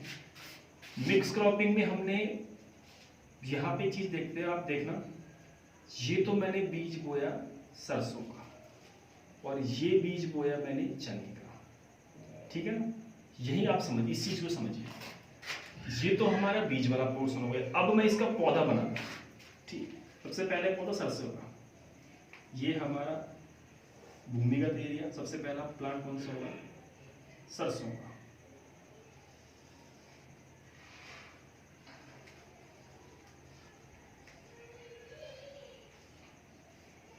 ठीक है, तो सरसों का प्लांट हमने बना लिया। उसके बाद चने का पौधा बना लिया, ठीक है। अब देखिए, सरसों के पौधे का आकार अलग है, चने का पौधे का आकार अलग है। अर्थात जब आकार अलग होता है, जब साइज अलग होती है, तो हमें क्या मिल जाएगा, हमें एक ऐसा ऑप्शन मिल जाएगा कि इनमें कंपटीशन की भावना नहीं रहेगी, क्योंकि इसका आकार फिक्स है कि इससे ऊपर ये जाएगा ही नहीं, इसका आकार फिक्स है। और सरसों का आकार भी है कि ये ऊपर ही जाएगा, इतना छोटा रहेगा नहीं। भाई सरसों का पौधा 1.5 फीट का तो रहेगा नहीं, उससे ऊपर ही जाएगा वो। तो इसमें आकार को लेकर के कोई कंपटीशन नहीं होगा। आकार, जगह, क्योंकि जगह तो फिक्स मिल चुकी, अब इसके ऊपर तो जाएगा नहीं पौधा, इसलिए इनमें कंपटीशन नहीं होगा। दूसरी बात, पोषक तत्वों में कंपटीशन नहीं होगा, क्योंकि चने का पौधा नाइट्रोजन स्थिरीकरण करता है। क्या करता है ना, नाइट्रोजन स्थिरीकरण। तो जब चने का पौधा नाइट्रोजन फिक्सेशन कर रहा है, तो यहां नाइट्रोजन की मात्रा हमें चाहिए, तो इसकी पूर्ति ये चने का पौधा आसानी से करवा रहा है। तो यहाँ इसमें पहले से ही पोषक तत्व पूर्ति करने की क्षमता है। तो इसको जरूरत क्या है पोषक तत्वों की, भाई पौधे में पोषक तत्व पूरी करने की क्षमता है, तो उसको जरूरत क्या है पोषक तत्व दूसरे पौधे से लेने की। तो इसमें पोषक तत्वों के लिए भी कंपटीशन नहीं होगा, पोषक तत्वों के लिए भी कंपटीशन नहीं होगा। दूसरी बात, चने का पौधा कम पानी में उगता है ना, सरसों का पौधा भी कम पानी में उगता है। लेकिन हम चने के वे में बात करें तो चने का पौधा कम पानी में उगता है, तो इसको मतलब ही नहीं है दूसरे पौधे से, अगर इसको कम पानी भी मिलेगा तो भी अपना सर्वाइव कर लेगा आसानी से। वहीं सरसों की बात करें तो सरसों को पौधे को भी कम पानी चाहिए, 2 बार सिंचाई चाहिए सरसों के पौधे के लिए। तो सरसों का पौधा भी कम पानी में सर्वाइव कर सकता है, जीवन यापन कर सकता है, इसको दूसरे पौधे से मतलब ही नहीं है ना। मतलब दोनों की प्रकृति अलग अलग होनी चाहिए। देखिए ऐसा नहीं हो कि ये पानी को एब्जॉर्ब कर रहा है, ये कुछ कर ही नहीं रहा, ऐसा नहीं। दोनों के अंदर एक दूसरे की वो होनी चाहिए ईर्ष्या, भाई मुझे तुझसे मतलब नहीं है, तुझे मेरे से मतलब नहीं है, तब जाके ये पौधे अपने अपनी ग्रोथ करेंगे, अपना अपना प्रोडक्शन देंगे। तो यहाँ पे इसको भी कम पानी चाहिए, अर्थात इसको अगर कम पानी मिलता है तो ये पौधा सर्वाइव कर सकता है, इसको कम पानी मिलता है तो ये भी सर्वाइव कर सकता है। तो यहाँ पे पानी के लिए कंपटीशन नहीं है, अर्थात जल के लिए कंपटीशन खत्म हो गया, पोषक तत्वों के लिए खत्म हो गया, और जगह के लिए खत्म हो गया। अब बचा प्रकाश। प्रकाश के लिए देखिए आप, ये पौधे का आकार इतना ही है, ठीक है ना। अगर इसको आगे बढ़ना है और इसको ऊपर आना है तो इसको प्रकाश चाहिए ही चाहिए, इसको प्रकाश चाहिए ही चाहिए, फिर कंपटीशन लेगा ये, फिर कंपटीशन करेगा। लेकिन इसका आकार इतना ही है कि इससे ऊपर जाएगा ही नहीं है, तो यहाँ पे ये प्रकाश से कंपटीशन नहीं करेगा, क्योंकि इसको उतना प्रकाश मिल जाएगा जो इसके लिए बहुत जरूरी है, बहुत आवश्यक है, सफिशिएंट इसको लाइट मिल जाती है। तो ये चीज इसमें है कि कंपटीशन किसी चीज का नहीं हो रहा, पोषक तत्वों कंपटीशन नहीं हो रहा क्योंकि इसको पोषक तत्वों की इसमें पहले से ही स्थिरीकरण करने की क्षमता है। दूसरी बात, जगह के लिए नहीं हो रहा क्योंकि इसको जगह कम चाहिए, इसको जगह कम चाहिए। दूसरी बात, इसका जो आकार है वो छोटा है और इसलिए इसको जगह का कंपटीशन होगा ही नहीं। पानी का कंपटीशन नहीं होगा क्योंकि चने को भी पानी कम चाहिए, सरसों को भी पानी कम चाहिए, तो पानी का भी कंपटीशन इसमें नहीं देखा जाएगा। प्रकाश भी इसको एक लिमिट एरिया तक चाहिए, उसके बाद प्रकाश की कोई आवश्यकता नहीं है, कम प्रकाश में भी जीवन यापन कर सकता है। तो अर्थात किसी प्रकार का कंपटीशन इसमें नहीं है। तो इन सिद्धांत जो मैंने आपको लिखवाए थे कि प्रकृति अलग अलग है, इसकी प्रकृति लेग्यूम्स है, इसकी ये जो है ये सरसों का है, ठीक है, ये तिलहनी फसलों का है। किसका है? तिलहनी, ब्रेसिका कंप्रेस्टिस सरसों है। तो ये अलग है, इसका सिस्टम अलग है, इसका सिस्टम अलग है, इसकी प्रकृति अलग है, इसकी प्रकृति अलग है, ठीक है ना। तो प्रकृति अलग अलग हो गई, दोनों अलग अलग कुल हो गए दोनों का, है ना। इसका कुल अलग, इसका कुल अलग, तो इनमें कोई लिंक ही नहीं है, तो कंपटीशन होगा नहीं। दूसरी बात, ये भी सरसों वाली मिट्टी में उग सकता है चना, और चने वाली मिट्टी में सरसों आसानी से उग सकती है। तो यहाँ पे मिट्टी की भी कोई समस्या नहीं है, जलवायु की भी कोई समस्या नहीं है, इनका आकार भी अलग अलग है, आकार भी अलग अलग है। दूसरी बात, चना भी किसी भी कीट को आश्रय नहीं देता और सरसों भी किसी भी कीट को आश्रय नहीं देता ना। चना किसी प्रकार के खरपतवार को आश्रय नहीं देता, सरसों भी किसी प्रकार के खरपतवार को आश्रय नहीं देता। तो सभी प्रकार के पहलू यहाँ फॉलो हो रहे हैं या लागू हो रहे हैं। इसलिए ये सारे जो नियम है, इन सारे नियमों को ध्यान में रख करके ही मिक्स क्रॉपिंग का शेड्यूल तैयार किया जाता है, इसका चार्ट या पूरा प्रोग्राम तैयार किया जाता है। तो ये समझाने के लिए मैंने आपको बनाया है, तो इसको आप एक बार दिमाग में जरूर रखना बच्चों, ठीक है। तापमान की बात है तो तापमान दोनों को ही कम चाहिए, चना भी रबी में होता है तो ये भी रबी में होता है, तो इसको भी तापमान कम चाहिए, इसको भी तापमान कम चाहिए। तो मौसम संबंधी कोई हेरफेर है ही नहीं इसमें कि मौसम संबंधी कोई अलग वैरायटी अलग कुछ है ही नहीं। आगे चलिए, अब आपको हम एग्जाम्पल लिखवा देते हैं, कुछ मिक्स क्रॉपिंग के अलग अलग तरीके हैं या इसका क्लासिफिकेशन छोटा सा है, विभाजन, तो वो आप लिख लीजिए, ठीक है, आपको अच्छा रहेगा याद करने में। पहला है मिक्स क्रॉपिंग। पहला क्या है? शुरुआत मिक्स क्रॉपिंग से करिए कि मिक्स क्रॉपिंग जो है उससे आप ध्यान दीजिए एक बार।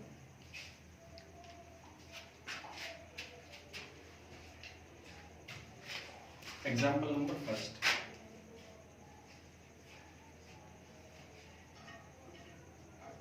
ठीक है, पहला है वही मिक्स क्रॉपिंग।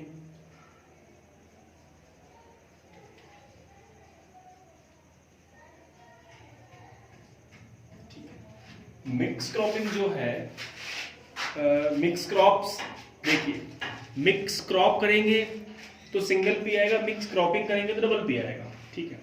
तो मिक्स क्रॉपिंग में हम देखेंगे एग्जाम्पल, तो मैंने आपको बताया था कि सीड को मिक्स करके बोला, तो पहले एग्जाम्पल तो वही लिख लो जो मैंने लिखवाया था अभी, सरसों प्लस चना। दूसरा गेहूं प्लस चना, दो है ना, पहला सरसों प्लस चना, दूसरा गेहूं प्लस चना। इनका जो हाइट होगी अलग अलग है। दूसरा मक्का प्लस सोयाबीन, नंबर थर्ड पे है मक्का प्लस सोयाबीन, मक्का प्लस सोयाबीन। ये एग्जांपल भी आप इसमें लिख सकते हैं। तो सरसों प्लस चना हो गया, गेहूं प्लस चना हो गया, मक्का प्लस सोयाबीन इसमें हो गया। तो मिक्स क्रॉपिंग का मतलब मिक्स सीड को मिक्स करके बोना, बीजों को मिक्स करके बोना।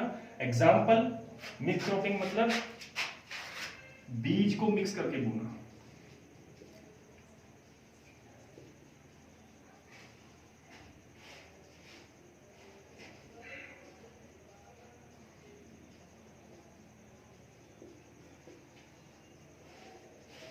बीजों को मिश्रित करके बोना मिक्स क्रॉपिंग कहलाता है। इसके सारे उदाहरण हो गए, ये सारे एग्जाम्पल है बच्चों इनके, ये सारे है ना, ये क्या है, उदाहरण है या एग्जाम्पल है, ठीक। नेक्स्ट दूसरा नंबर लिखिए इसमें आप, दूसरा है सहचर फसलें। दूसरा क्या है? सहचर फसलें। सहचर, चर यानी साथ में चलने वाली फसलें, ठीक है ना। तो सहचर फसलों में क्या आता है कि हमें अगर एक हम फसल उगा रहे हैं तो उसके बीच में हम कोई दूसरी फसल अगर उगा देंगे तो उसे हम क्या बोलेंगे, सहचर फसलें बोलेंगे। जैसे अरहर की पंक्तियों के बीच अगर ज्वार की 2 पंक्तियां लगा देंगे तो उसे क्या बोलेंगे, हम सहचर फसलें बोलेंगे। ठीक है, दूसरा हमारा है सहचर फसलें।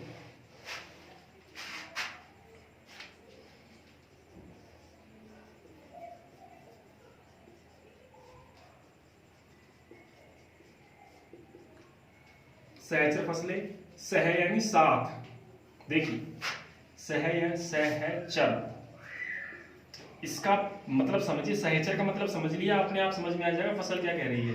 इसमें किस प्रकार से फसल बोएंगे, सहचर, ये 2 शब्दों से मिलकर बना है सह प्लस चर। सह यानी साथ या सहायक होता है ना, सह यानी साथ, चर यानी चलने वाला। ठीक है, सह यानी साथ और चर यानी चलने वाला। अब देखिए इसको, यहां तक समझ में आ गया, सहचर, सह यानी साथ, चर यानी चलने वाला। अब इसको समझिए आप, जैसे मैं आपसे कहूं मेरे साथ चलने वाला, मेरे साथ चलने वाला, तो मेरे साथ जैसे ये मैं हूं, मान लीजिए मैं हूं, तो मेरे साथ चलने वाला कौन होगा, ये हुआ कि नहीं हुआ। तो मेरे साथ चलने वाला ये हो गया ना। मान लीजिए मेरा नाम क्या है, अरहर, मेरा नाम क्या है, अरहर, तो मेरे साथ चलने वाले का नाम क्या होगा, ज्वार। साथ चलने वाले का नाम क्या होगा बच्चों, ज्वार। तो अरहर के पंक्ति के साथ ज्वार की पंक्ति बोना, या अरहर की 2 पंक्तियों के बीच में ज्वार की 2 पंक्तियां बोना। कैसे, ये 2 पंक्तियां किसकी हैं, अरहर की, ये भी अरहर की है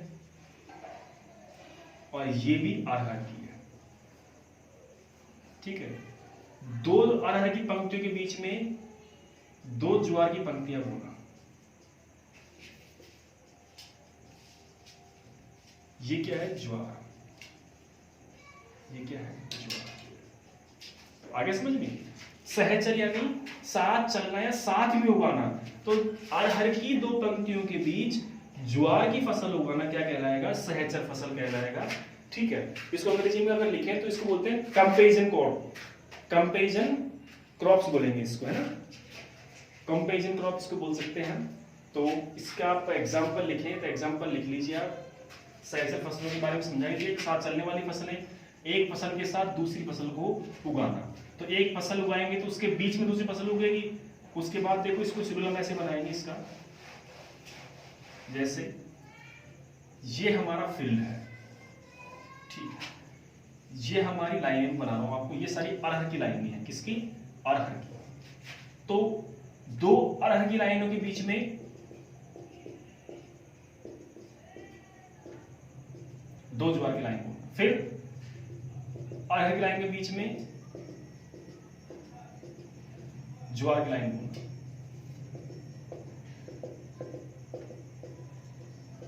कभी कभी ऐसे डायग्राम पूछ लेते हैं बच्चों, कभी कभी एग्जाम में ऐसे डायग्राम भी आ जाता है।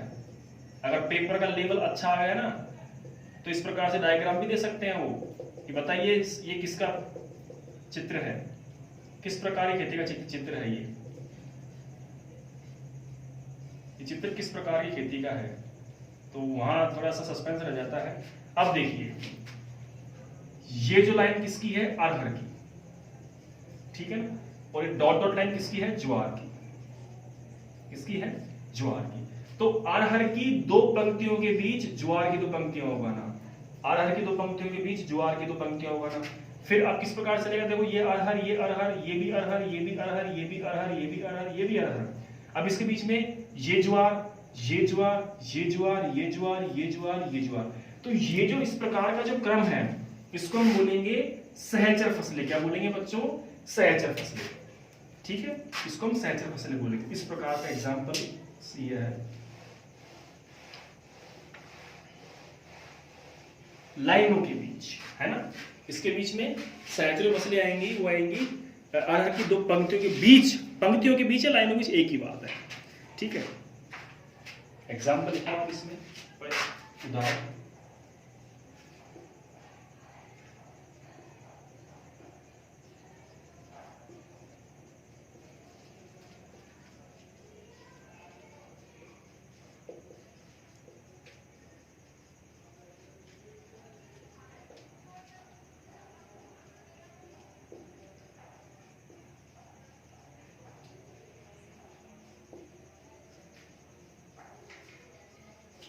ठीक है ना।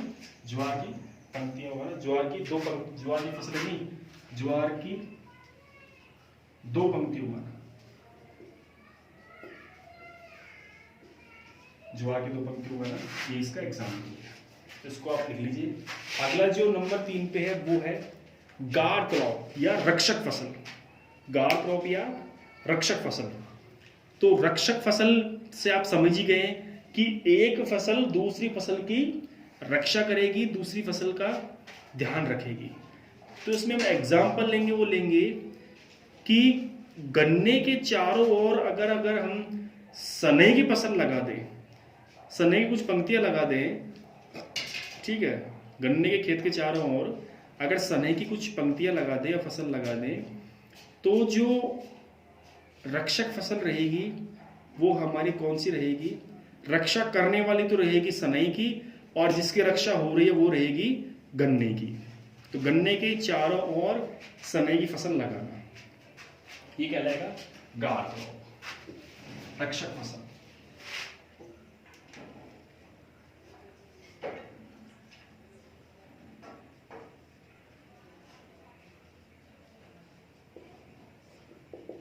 ठीक, देखिए ये हमारी खेत है, ये हमारा क्या है?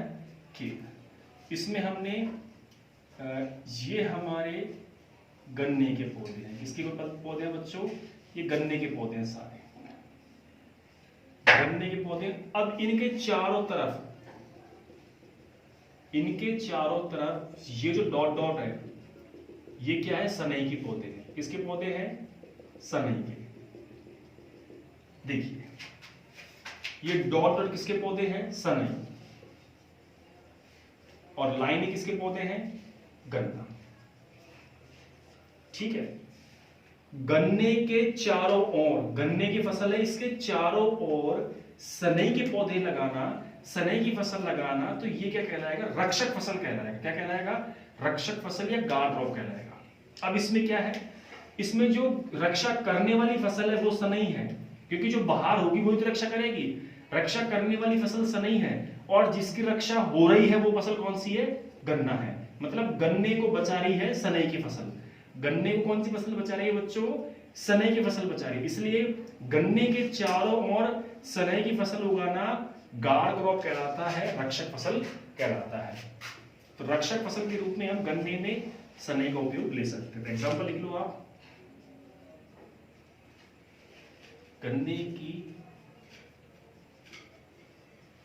फसल के चारों ओर सनई, गन्ने की फसल के चारों ओर सनई की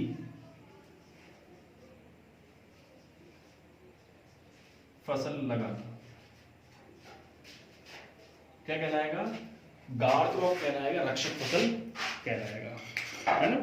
एक फसल के चारों ओर अगर हम दूसरी फसल लगाएंगे तो क्या कहलाएगा बच्चों? वो गार्ड क्रॉप कहलाएगा, रक्षक फसल कहलाएगा। ठीक है।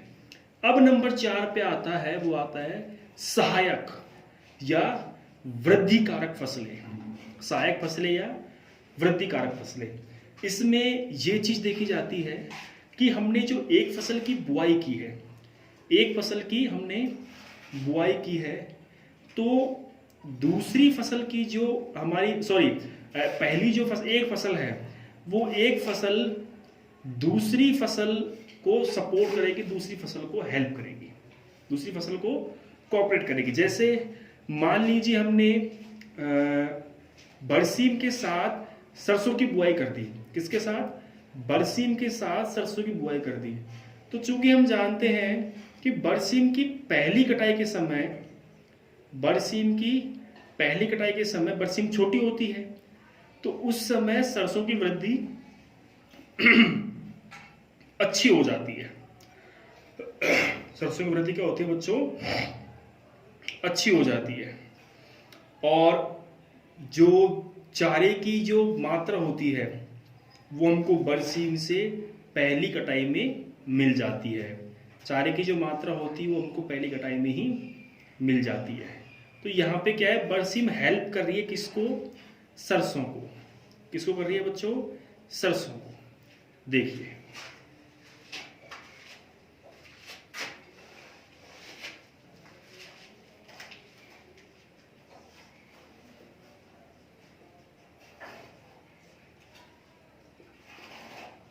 सहायक यानी हेल्पफुल, ये हेल्प कर रही है। तो इसमें देखो आप बरसीम और सरसों, बरसीम और सरसों, इनका कॉम्बिनेशन देखिए। बरसीम और सरसों को हमने एक साथ बोया खेत में, है ना, बरसीम और सरसों को हमने एक साथ बो दिया, ठीक है। खेत देखिए, ये हमारा खेत है, इसमें हमने बरसीम और सरसों को हमने इसमें बो दिया है। तो अब आपको इसमें देखना है कि बरसीम की जब हम पहली कटाई करेंगे, बरसीम की हम पहली कटाई करेंगे तो उस समय सरसों का पौधा क्या होता है बच्चों, छोटा होता है। क्या होता है, सरसों का पौधा छोटा होता है। तो सरसों का पौधा जब छोटा होता है तो बरसीम की पहली कटाई में हमको सरसों के पौधे को हेल्प करता है, ठीक है। देखिए क्या है इसका, ये पूरा क्या है, फिट, क्या है बच्चों, पूरा ये फिट। इसमें हमने, ये हमारी सरसों है और ये हमारी बरसीम है, ये हमारी सरसों है, ये हमारी बरसीम है, ये हमारी सरसों है, ये हमारी बरसीम है, ये हमारी सरसों है, ये हमारी बरसीम है, ठीक है। इस प्रकार से देखिए, डॉट डॉट क्या है, बरसीम, और फुल लाइन क्या है, सरसों। डॉट डॉट क्या है, बरसीम, और फुल लाइन सरसों। देखिए बरसीम की जो पहली कटाई करेंगे, बरसीम की पहली कटाई करेंगे, वो करेंगे हम 55 दिनों पर। कब करेंगे, 55 दिनों पर बरसीम की पहली कटाई की जाती है, ठीक है। बरसीम की पहली कटाई हम कर लेंगे, उसके बाद बरसीम का पौधा क्या रहेगा बच्चों, छोटा रह जाएगा। बरसीम का पौधा क्या हो जाएगा, छोटा, और हमको पहली कटाई में ही हमको अच्छी उपज मिल जाएगी, क्योंकि सरसों का पौधा एक साथ तो बढ़ता नहीं है, धीरे धीरे बढ़ता है ना, लंबा पौधा है, 4 से 5 महीने की फसल है। तो 55 दिनों में ये बरसीम को फुल समय देगा बढ़ने का, कि बरसीम अपनी वृद्धि कर लेगी आसानी से। तो बरसीम की फसल जल्दी पकती है, जल्दी वृद्धि करती है, क्योंकि ये चारे की फसल है, और जो भी चारे की फसलें हैं वो बहुत ही जल्दी वृद्धि करती हैं। जितनी फॉडर क्रॉप्स हैं उनकी ग्रोथ करने की जो स्पीड है बहुत ज्यादा है, इसलिए उनको चारे वाली फसलें बोलते हैं। तो यहाँ पे 55 दिनों में बरसीम ने बहुत अच्छी ग्रोथ कर ली और सरसों की ग्रोथ कम हुई, सरसों की ग्रोथ कम हुई। तो बरसीम की हमने 55 दिनों पे कटाई कर ली, पहली कटाई कर ली। तो पहली कटाई करने पे हमको उपज अच्छी मिल गई, क्योंकि कंपटीशन नहीं किया सरसों ने। लेकिन 55 दिनों के बाद फिर सरसों आगे बढ़ेगी, तो 55 दिनों के बाद सरसों आगे बढ़ती है, तो उसमें बरसीम किसी भी प्रकार का व्यवधान पैदा नहीं करती, बरसीम किसी प्रकार से रोक टोक पैदा नहीं करती। इसलिए ये बरसीम सरसों को हेल्प करती है, सरसों बरसीम को हेल्प करती है। तो इस प्रकार से सरसों और बरसीम एक दूसरे को हेल्प करते हैं। तो इस प्रकार की जो हेल्प वाली प्रकृति पाई जाती है वो कहलाती है सहायक फसलें। क्या कहलाती है बच्चों, वो सारी सहायक क्रॉप्स कहलाती हैं या वृद्धि कारक फसलें कहलाती हैं। सहायक फसल कह सकते हो या वृद्धि कारक, मतलब एक दूसरे की वृद्धि में योगदान देना। पहले बरसीम की वृद्धि में सरसों ने योगदान दिया, फिर सरसों की वृद्धि में बरसीम ने योगदान दिया, क्योंकि बरसीम कटाई हो गई, बरसीम कट गई, तो सरसों पे क्या प्रभाव रहा इसका, सरसों पे प्रभाव ही नहीं रहा कुछ। इसलिए पहले तो बरसीम ने योगदान दिया, फिर सरसों ने योगदान दिया, ठीक है। तो ये इस प्रकार की अगर प्रवृत्ति पाई जाती है तो इसको हम बोलेंगे सहायक फसलें। अगर समझ में नहीं आया तो एक बार मैं इसको और समझा देता हूं, सिंपल तरीके से देखो, क्योंकि बच्चों समझ में आना, शब्द का मतलब समझना बहुत जरूरी है। उसके बाद तो आप एग्जाम्पल कोई सा फिट कर दो, आपके समझ में आ जाएगा। जैसे ये हमारा बरसीम का पौधा है, सॉरी सरसों का, और ये बरसीम का बीज है, सरसों का बीज है, ठीक है। बरसीम का बीज, सरसों का बीज हमने एक साथ बोया, ये हमारा सरसों का पौधा निकला, ये क्या है सरसों, और ये क्या है बरसीम, ठीक है।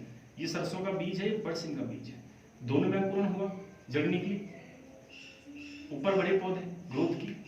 55 दिनों में जितना इसका विकास होगा, जितना लगभग इसका विकास ज्यादा हो जाएगा, क्योंकि ये कौन सी फसल है बच्चों, ये चारे वाली फसल है। कौन सी फसल है, ये चारे वाली फसल है, इसलिए इसका विकास ज्यादा होगा। वहीं पे हम बात करेंगे सरसों की, तो सरसों का विकास कम होगा। ये 55 दिनों पे है, 55 डे है ना। तो 55 दिनों पे हम इसकी पहली कटाई कर लेंगे। पहली कटाई किसकी? बरसीम की। बरसीम की पहली कटाई कब करेंगे? 55 दिनों पे करेंगे। तो अब देखिए यहां सरसों ने कंपटीशन किया गया इसके साथ? नहीं किया ना, बल्कि सरसों ने इसकी पूरी हेल्प की है कि भैया आप वृद्धि कर लो, मेरा वृद्धि करने का समय अभी नहीं आया है। तो 55 दिनों पे अर्थात 2 महीने पे सरसों ने वृद्धि कम की, लेकिन बरसीम ने पूरा अपना आकार ग्रहण कर लिया और हमने इसकी पहली कटाई कर ली, हमने इसको पहली कटाई में काट लिया। अब देखिए इसकी दूसरी सिचुएशन, सेकंड जो परिस्थिति है वो देखिए अब आप इसकी। अब हमारा बरसीम का पौधा इतना बड़ा हुआ, वही हमारा सरसों का पौधा इतना बड़ा हो गया। देखिए आप, ठीक है ना, ये बरसीम,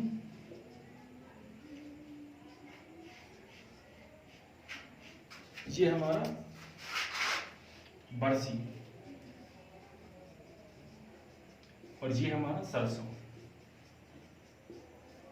ये देखो ये टॉपिक ऐसे है, इनमें समय लगता है, इनको इग्नोर नहीं कर सकते। अगर इग्नोर कर दिया तो आप कंफ्यूज रहेंगे, फिर एक एक चीज में कंफ्यूज रहेंगे।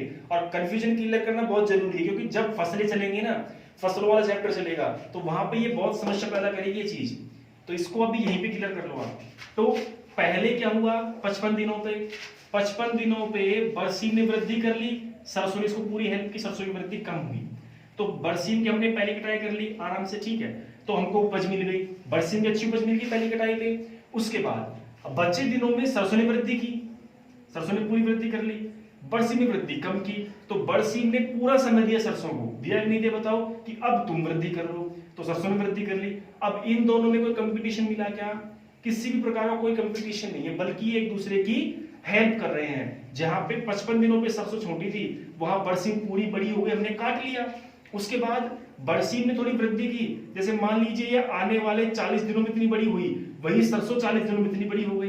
तो इसने इसको रोका थोड़ी, कंपटीशन थोड़ी है इसके साथ। तो यहाँ पे इसने इसकी पूरी पूरी हेल्प की कि अब आप वृद्धि कीजिए। तो इस प्रकार की ना प्रवृत्ति पाई जाती है, एक दूसरे को हेल्प करने की, एक दूसरे की मदद करने की, या सहायक फसलें सहायता करने की अगर प्रवृत्ति पाई जाती है किसी फसल में, तो उसको हम सहायक फसल बोलेंगे, या वृद्धि कारक, मतलब वृद्धि करने का कारक, जिस कारक की वजह से वृद्धि हो रही है। अब यहाँ पे सरसों की वजह से किसकी वृद्धि हो रही है? बरसीम की। तो वृद्धि कारक कौन हुआ? सरसों। सरसों वृद्धि का कारक हुआ कि सरसों की वजह से बरसीम की वृद्धि हो रही। सरसों छोटी रह गई इसलिए बरसीम बढ़ गई, है ना। अगर सरसों यहाँ कंपटीशन करती तो बरसीम कहां नजर आती? नहीं आती ना। लेकिन 55 दिनों में पहली कटाई पे सरसों ने वृद्धि की नहीं, तो प्रकृति भी यही है, सरसों की जो वृद्धि होती है वो 60 से 90 दिनों के बीच में होती है मैक्सिमम। तो यहाँ कंपटीशन किया नहीं, पहली कटाई हमने कर ली। वहीं उसके बाद में दूसरा जब शेड्यूल तैयार हुआ 60 दिनों के बाद का, तो उसमें सरसों ने अपनी ग्रोथ की, बरसीम वही की में रह गई, बरसीम ने कम ग्रोथ की। तो उसके बाद जो वृद्धि कारक हुआ वो हुआ बरसीम, और वृद्धि करने वाली फसल सरसों हुई। यहाँ पे वृद्धि कारक सरसों, वृद्धि करने वाली बरसीम। तो इस प्रकार से इसको वृद्धि कारक फसल भी बोलते हैं, इसको सहायक फसल भी बोलते हैं। तो इसमें आप लिख सकते हो सरसों के साथ बरसीम को बोना, सरसों के साथ बरसीम को बोना। इसका example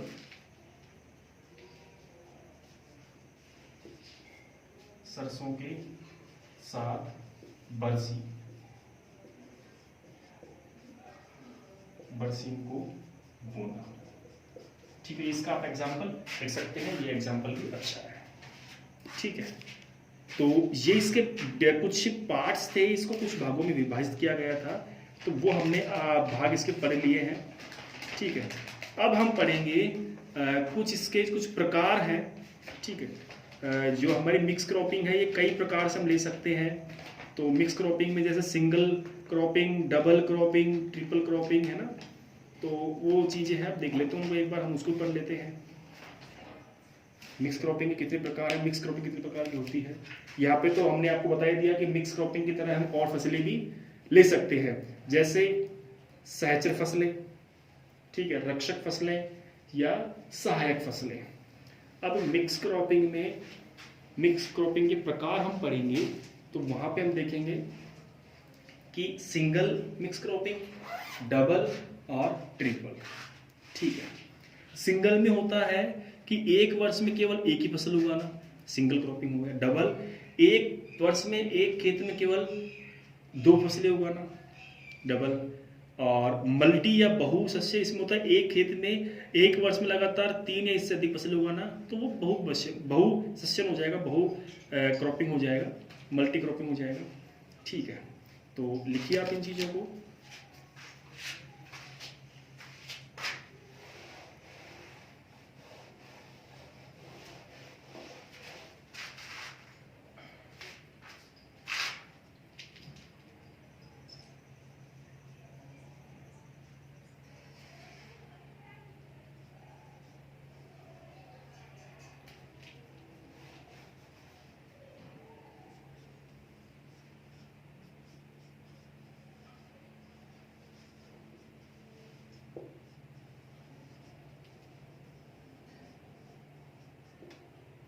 types of mix crops या मिश्रित फसल के प्रकार, है ना, हिंदी में लिख लो इसको, मिश्रित फसलों के प्रकार। मिश्रित फसलों के प्रकार देखिए, मिश्रित फसल आपको परिभाषा में समझाई दी है कि दो या दो से अधिक फसलों के बीजों को मिला करके बोना क्या कहलाएगा, मिश्रित फसल कहलाएगा। सबसे पहला इसका है single cropping, single crops, Hindi में बोलते हैं एकल फसल, एकल फसल। थोड़ा मार्क करके रिफिल कर लेते हैं।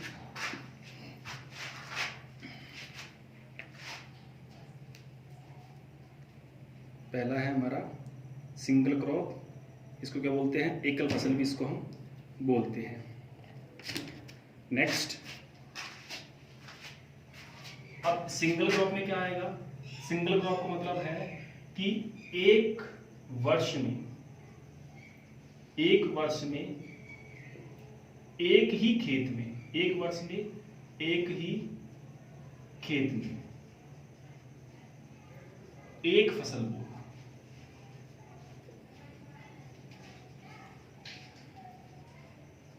एक फसल बोना। एक वर्ष में एक ही खेत में एक ही फसल बोना क्या कहलाएगा, सिंगल क्रॉप कहलाएगा। जैसे नाम से चल रहा है सिंगल यानी एक, सिंगल यानी वन होता है, सिंगुलर प्लूरल, तो सिंगुलर यानी सिंगल, सिंगल यानी अकेला एक।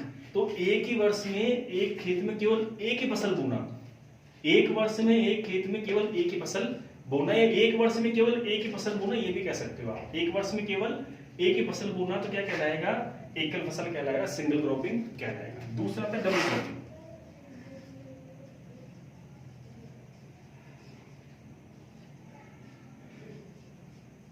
डबल क्रॉप्स या डबल क्रॉप्स को हम कह सकते हैं हिंदी में द्विसस्यन या एकल सस्यन, आगे एकल फसलें या द्विफसलें।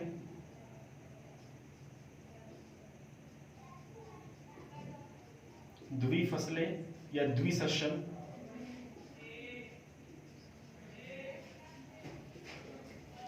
ठीक है ना, द्विसस्यन। देखिए इसमें क्या है, इसका डबल हो जाएगा, जैसे सिंगल यहां पे तो यहां पे डबल हो जाएगा, समय वही रहेगा।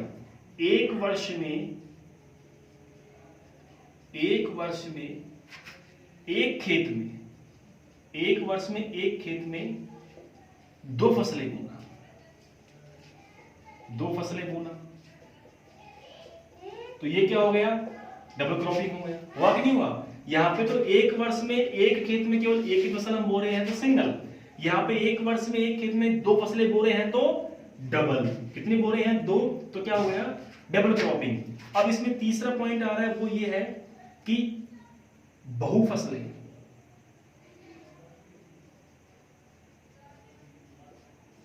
बहुफसलें या बहुसस्यन।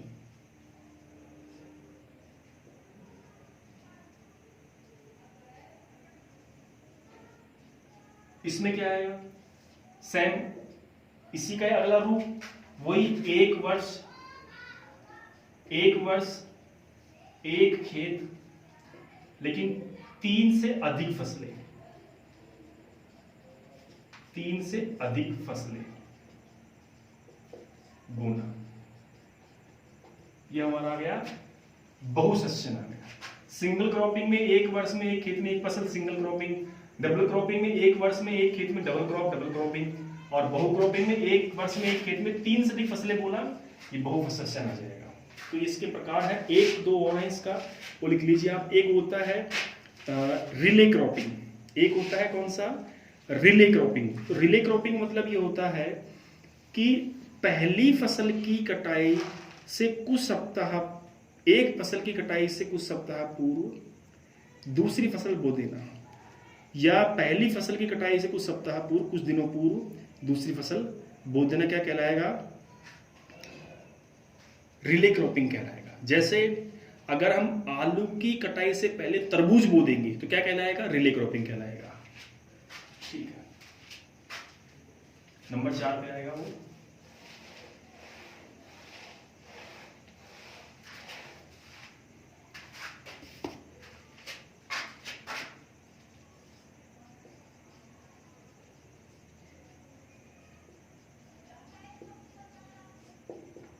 ठीक है ना, इसमें ये है कि पहली फसल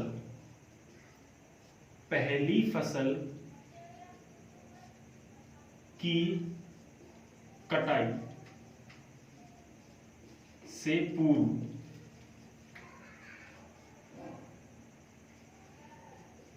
अगर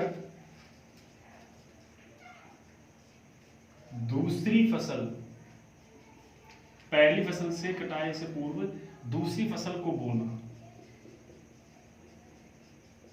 क्या कहलाता है, रिले क्रॉपिंग कहलाता है। जैसे रबी के मौसम में हम देखते हैं कि हमें आलू है ना, ये हमारा क्या है, आलू है।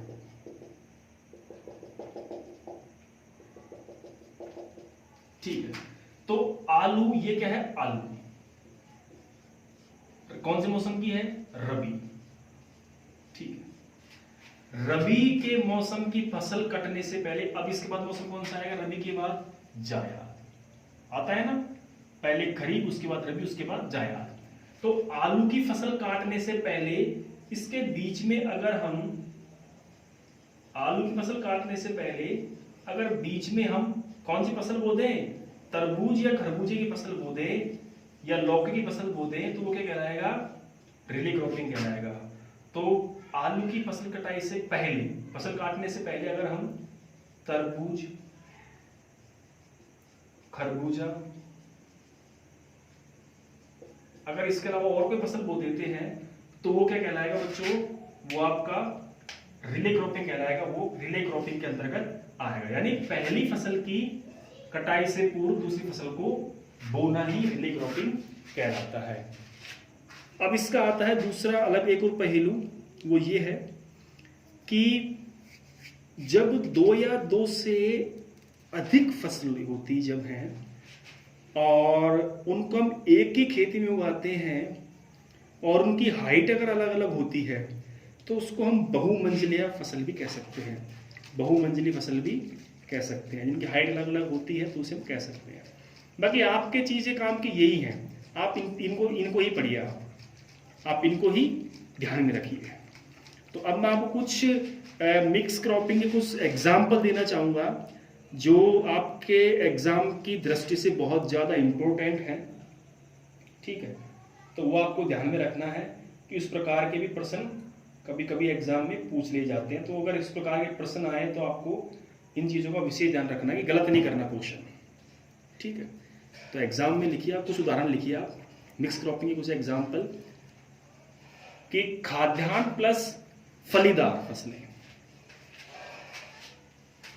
इसका उतारना किसको। अब मैं सब एग्जाम्पल लिखवा रहा हूं मिक्स क्रॉपिंग का।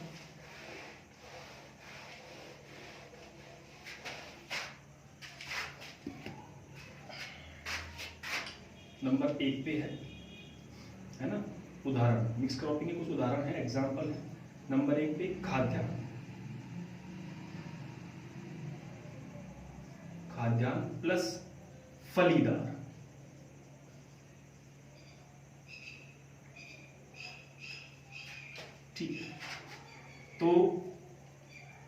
खाद्यान्न और फलीदार अगर फसल चक्र तैयार करेंगे तो फसल चक्र में हम क्या क्या चीजें लेंगे?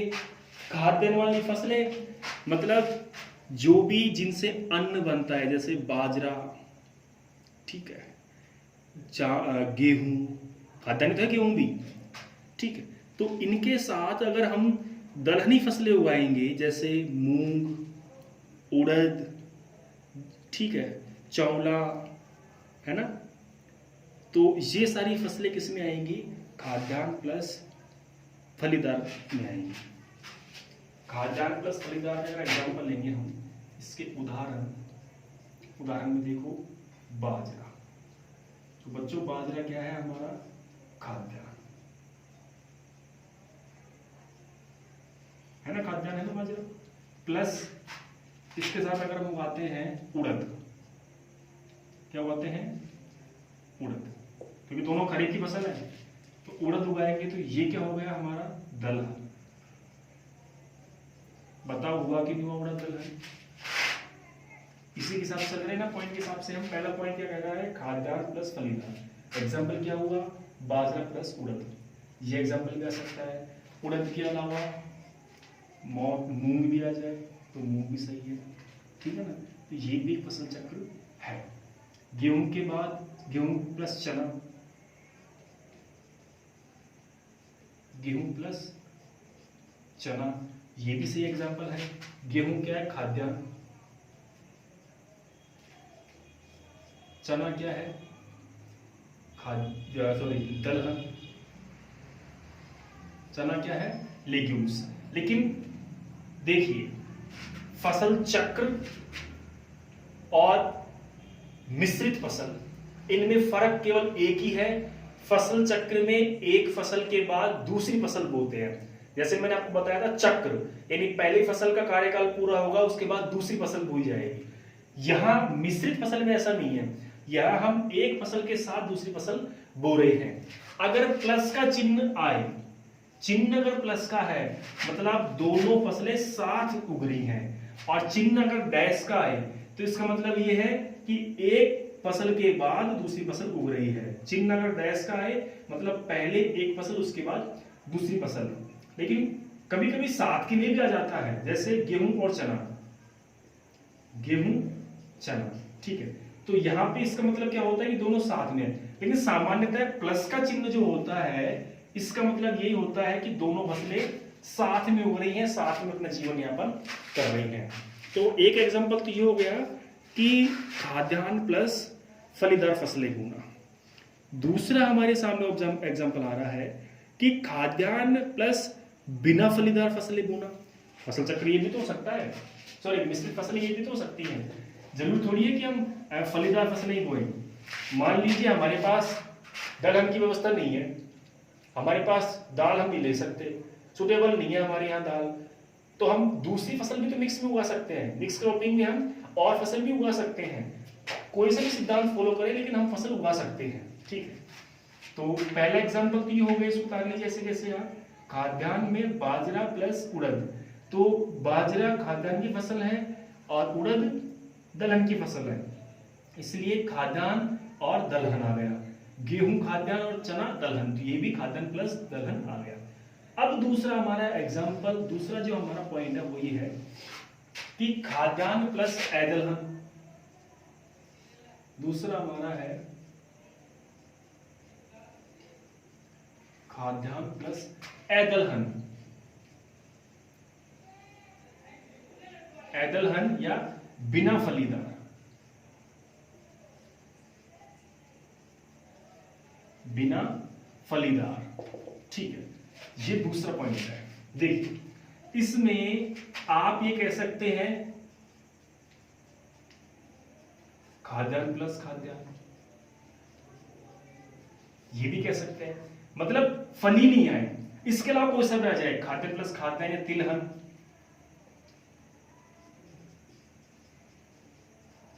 कोई सा भी आए। खाद्यान्न प्लस खाद्यान्न भी आ सकता है, खाद्यान्न प्लस तिलहन भी आ सकता है, या खाद्यान्न प्लस एदलहन भी आ सकता है, बिना फलीदार भी आ सकता है। तो यहाँ पे हम एग्जाम्पल्स पढ़ेंगे कुछ, तो उनका मतलब ये जो सारे पॉइंट लिखे हैं इनका मतलब यही है कि हम सेम प्रकृति की फसल बोएंगे जिसमें पहली जो प्रकृति आएगी वो आएगी ए-दलहन वाली आएगी, वो नॉन लेग्यूम्स में आएगी, जैसे गेहूं प्लस जौ, गेहूं प्लस सरसों, गेहूं प्लस जौ प्लस सरसों, है ना। एग्जाम्पल इसके लिखो आप उदाहरण में, गेहूं प्लस जौ, दूसरा गेहूं प्लस सरसों, हुआ नहीं हुआ, देखो तिलहन आ गया, या जौ प्लस सरसों आया कि नहीं, बताओ तिलहन आ गया ना। तो बात वही हुई कि ना तो इसमें फली आ रही है ना इसमें फली आ रही है, आ रही कि नहीं आ रही, नहीं आ रही ना, इसमें तो इसमें फली आ रही है ना इसमें फली आ रही है। तो ये फसलें कौन सी हो गई, खाद्यान्न प्लस ए-दलहन, खाद्यान्न के साथ ए-दलहन फसल बोना है बिना फलीदार बोना, तो वो खाद्यान्न प्लस खाद्यान्न भी हो सकता है, खाद्यान्न प्लस खाद्यान्न, खाद्यान्न प्लस तिलहन भी हो सकता है, खाद्यान्न प्लस तिलहन, क्योंकि गेहूं की फसल खाद्यान्न की है, सरसों की तिलहन की है, तिलहन यानी जिनसे तेल प्राप्त होता है। तो गेहूं खाद्यान्न प्लस खाद्यान्न अर्थात food grain plus food grain, then food grain plus oil seed, खाद्यान्न के साथ तेल वाली फसलें उगाना। और यहाँ पे दूसरा एग्जांपल हुई है खाद्यान्न प्लस तेल वाली फसलें, तो दूसरा एग्जांपल ये हो गया कि खाद्यान्न प्लस ए-दलहन। अब तीसरा एग्जांपल आता है दलहन प्लस दलहन। तीसरा, इसको उतार लेना आप, है ना, मैंने मिटा दिया, सॉरी, इसको आप रोक करके उतार लेना, जल्दी हो गया थोड़ा सा। तीसरा आता है दलहन प्लस दलहन, दलहन प्लस दलहन। तो ये तो आपको पता ही है कि एक दलहन के साथ दूसरे दलहन वाली फसल बोना, जिसमें आप लिख सकते हो मूंग प्लस उड़द, मूंग प्लस अरहर, ठीक है, मोठ प्लस, है, या फलीदार प्लस फलीदार, ये भी लिख सकते हो आप, कोई दिक्कत नहीं है। दलहन में तो केवल दाल ही आएंगी, फलीदार में पूरी फलीदार वाली फसलें आएंगी, तो उसको फलीदार लिखो आप दलहन की जगह, फलीदार प्लस फलीदार। मिश्रित फसल किसी भी प्रकार का हो सकता है, कोई जरूरी नहीं है कि खाद्यान्न प्लस दलहन ही हो, कोई जरूरी नहीं है, किसी प्रकार का हो सकता है। ये हम हमारी व्यवस्था के हिसाब से लेंगे, हमारे वातावरण के हिसाब से हम लेंगे। तो फलीदार प्लस फलीदार में आपको पता है मूंग प्लस उड़द, मूंग प्लस अरहर, ठीक है। इसके अलावा मूंग, क्योंकि मूंग खरीफ की फसल है, तो मूंग प्लस तिल, मूंग प्लस तिल, है ना। तो इस प्रकार से मूंगफली, मूंगफली प्लस सोयाबीन, सोयाबीन की भी फली आती है, मूंगफली की भी, पैक तो बनती ही है, मूंगफली में भी फली बनती है फलीदार। मूंगफली का जो बीज होता है वो पैकिंग जो बनती है, सुइयां बनती है, सुइयां के अंदर तो बीज बनता है, तो ये भी फलीदार हुआ। सोयाबीन भी फली बनती है, सोयाबीन की भी, ये भी फलीदार हुआ। तिल, तिल भी फली में आते हैं, इसलिए बीज फली के अंदर आ रहे हैं, तो वो फलीदार फसलें हो गई। तो मूंग प्लस उड़द फलीदार प्लस फलीदार, मूंग प्लस अरहर फलीदार प्लस फलीदार, मूंग प्लस तिल, यहाँ पे ये दलहन प्लस तिलहन हो गया, यहाँ पे दलहन प्लस तिलहन हो गया। लेकिन यहाँ दोनों की प्रकृति, इसमें भी फली आ रही है, इसमें भी फली आ रही है, तो फलीदार प्लस फलीदार। यहाँ पे हम जो फली आ रही है, पौधे का जो बीज वाला भाग है जिससे प्रोडक्शन मिलेगा, उसके आकार के हिसाब से हम ले रहे हैं। जैसे किसी का आकार फली का जैसा है, ठीक है, किसी का आकार अलग प्रकार का है, भुट्टे जैसा है, तो यहाँ पे फली जो आकर के आ रही है, तो फली हम ले रहे हैं कि यहाँ पे मूंग में भी फली आती है, तिल में भी फली आती है, यहाँ पे सोयाबीन की फली होती है, मूंगफली की भी फली होती है। तो यहाँ तिलहन तिलहन आ गया, ये दलहन प्लस तिलहन आ गया, ये दलहन और ये दलहन। तो ये तीन प्रकार थे, तो ये इसके मेन एग्जाम्पल है, इनको आप ध्यान में रखना। इस प्रकार से भी कभी कभी प्रश्न पूछ ले जाते हैं कि क्या ये सही है क्या, तो ये भी सही है।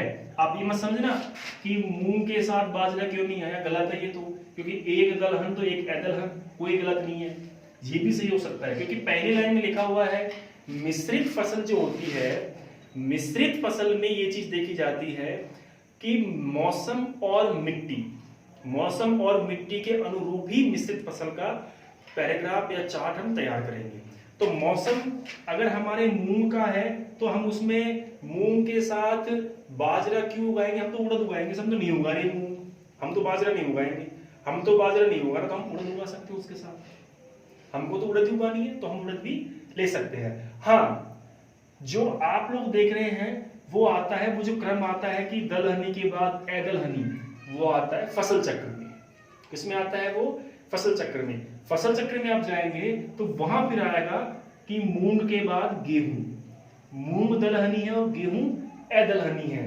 तो वहां फसल चक्र जो लेंगे हम, तो एक मौसम के बाद दूसरा मौसम आता है तो मूंग के बाद हम गेहूं बो सकते हैं। लेकिन यहाँ फसल चक्र नहीं है, यहाँ पे एक फसल के साथ साथ हम दूसरी फसल बो रहे हैं। तो जब साथ में फसल बोते हैं ना तो उस समय इन चीजों का ध्यान नहीं रखा जाता। हम मौसम और मिट्टी को ध्यान में रखेंगे कि कौन से मौसम के अनुसार, कौन सी मिट्टी के अनुसार हमारी कौन सी फसल सुटेबल है। तो मूंग को भी पानी कम चाहिए और उड़द को भी पानी कम चाहिए। मोठ भी लिख सकते हैं, मूंग प्लस मोठ दोनों को पानी कम चाहिए। तो ये जो शेड्यूल था आज क्रॉपिंग, मिक्स क्रॉपिंग का, ये पूरा हो गया बच्चों। मिक्स क्रॉपिंग का चैप्टर पूरा कंप्लीट है। तो उम्मीद करूंगा आपके समझ में आया होगा। देखो थोड़ी आज क्लास ज़्यादा भी हो गई काफ़ी दिनों बाद, लेकिन अच्छा मैंने थोड़ा सा कोशिश किया भाई। देखो टाइम से ही क्लास पूरी हो, टाइम से चैप्टर पूरा हो तो अच्छा लगता है। ठीक है, अब कल जो हम पढ़ेंगे वो हमारा अलग बिंदु रहेगा। ठीक है, कल जो हम पढ़ेंगे ना वो हमारा बिंदु अलग रहेगा। उसके बारे में हम कल निर्णय करेंगे कि हमें कौन सा बिंदु कितना लेके चलना है। ठीक है, तो कल हम अलग चीज़ उठाएंगे। तो कल जो हमारा चैप्टर हम लेके चलने वाले हैं वो चैप्टर कौन सा लें कल के हिसाब से? सॉइल का लें या फिर प्लांट न्यूट्रिएंट से फर्टिलाइजर का लें? कल मेरे हिसाब से सिस्टम के हिसाब से चलते हैं। आपको सिलेबस टू सिलेबस चलाएंगे ना, लाइन टू लाइन, तो सॉइल ही ठीक है। आपके हिसाब से चलता हूं मैं कि सॉइल ही पढ़ेंगे हम कल। ठीक है, तो आज तक हमने कौन कौन सा सिलेबस पूरा करवा दिया एक बार आप उसको देख लीजिए। अभी तक हमारी 50 क्लासें हो चुकी हैं, 50 हमारी हो गई क्लासों की। सिलेबस हमने कौन कौन सा करवा दिया है? हमारे सिलेबस के अनुसार फूड एंड प्रोडक्शन कंप्लीट हो गया, वेदर क्लाइमेट वाला पोर्शन कंप्लीट हो गया, इरिगेशन पूरा कंप्लीट है, वीड कंप्लीट है, एरिड एग्रीकल्चर कंप्लीट है। ठीक है, क्रॉप रोटेशन कंप्लीट है, मिक्स क्रॉपिंग कंप्लीट है।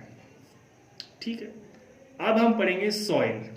तो सॉइल में कई चीजें हैं, definition, composition, structure, texture, soil water, air, soil temperature, soil porosity, soil factor effect, saline, acidic, alkali soil and their management, soil of Rajasthan, soil sampling and its methods, introduction to soil pH and organic carbon. तो ये कई point हैं। Soil का बहुत लंबा chapter, थोड़ा सा ये 3-4 दिन चलेगा। तो सॉइल के बारे में हम कल पढ़ेंगे बच्चों। तो अब मेरे हिसाब से काफ़ी टाइम हो गया क्लास को, ठीक है ना। तो उम्मीद करता हूँ बच्चों आज का जो चैप्टर है बहुत ही सिंपल चैप्टर था, इसलिए मैंने थोड़ा सा कोशिश की कि आज इसको खत्म करते हैं, कल नया चैप्टर पढ़ेंगे। तो कल हमारा चैप्टर चलेगा सॉइल साइंस का। तो कल हम मृदा के बारे में पढ़ेंगे। तो बच्चों जो विद्यार्थी हमारी क्लास को पहली बार देख रहे हैं उनसे मेरा रिक्वेस्ट है कि प्लीज आप हमारी क्लास को, अगर आपने अभी तक सब्सक्राइब नहीं किया है तो आप हमारे चैनल को सब्सक्राइब करिए, बेल आइकन को दबाइए और लाइक करिए, और इस क्लास को 12th या 11th वाले बच्चे तक पहुंचाइए जो कि एग्रीकल्चर में इंटरेस्टेड है, या जो बच्चा ICAR जेट की तैयारी करना चाहता है, तो वहां तक हमारी क्लास को पहुंचाइए आप। तो आपको काफी मदद मिलेगी बच्चे की तरफ से और हमारी तरफ से भी। तो बच्चों आज के लिए इतना ही, कल मुलाकात फिर करेंगे हम अगले टॉपिक के साथ। तब तक के लिए मुझे आज्ञा दीजिए और घर में बने रहिए। लॉकडाउन का चौथा चरण शुरू हो चुका है, काफी छूटे मिल गए, लेकिन इसका मतलब ये नहीं कि हम लोग बाहर आवारागर्दी कर रहे हैं, घूम रहे हैं, नहीं। आवश्यकता होने पर ही बाहर निकले, ठीक है, जरूरत पड़ने पर ही हम बाहर निकले, जरूरत नहीं है तो कोई दिक्कत नहीं, घर पे रहिए, आप सुरक्षित रहिए। तो बच्चों अब मैं आपसे आज्ञा चाहूंगा, कल फिर मिलेंगे, तब तक के लिए धन्यवाद, शुभ दिन, थैंक यू।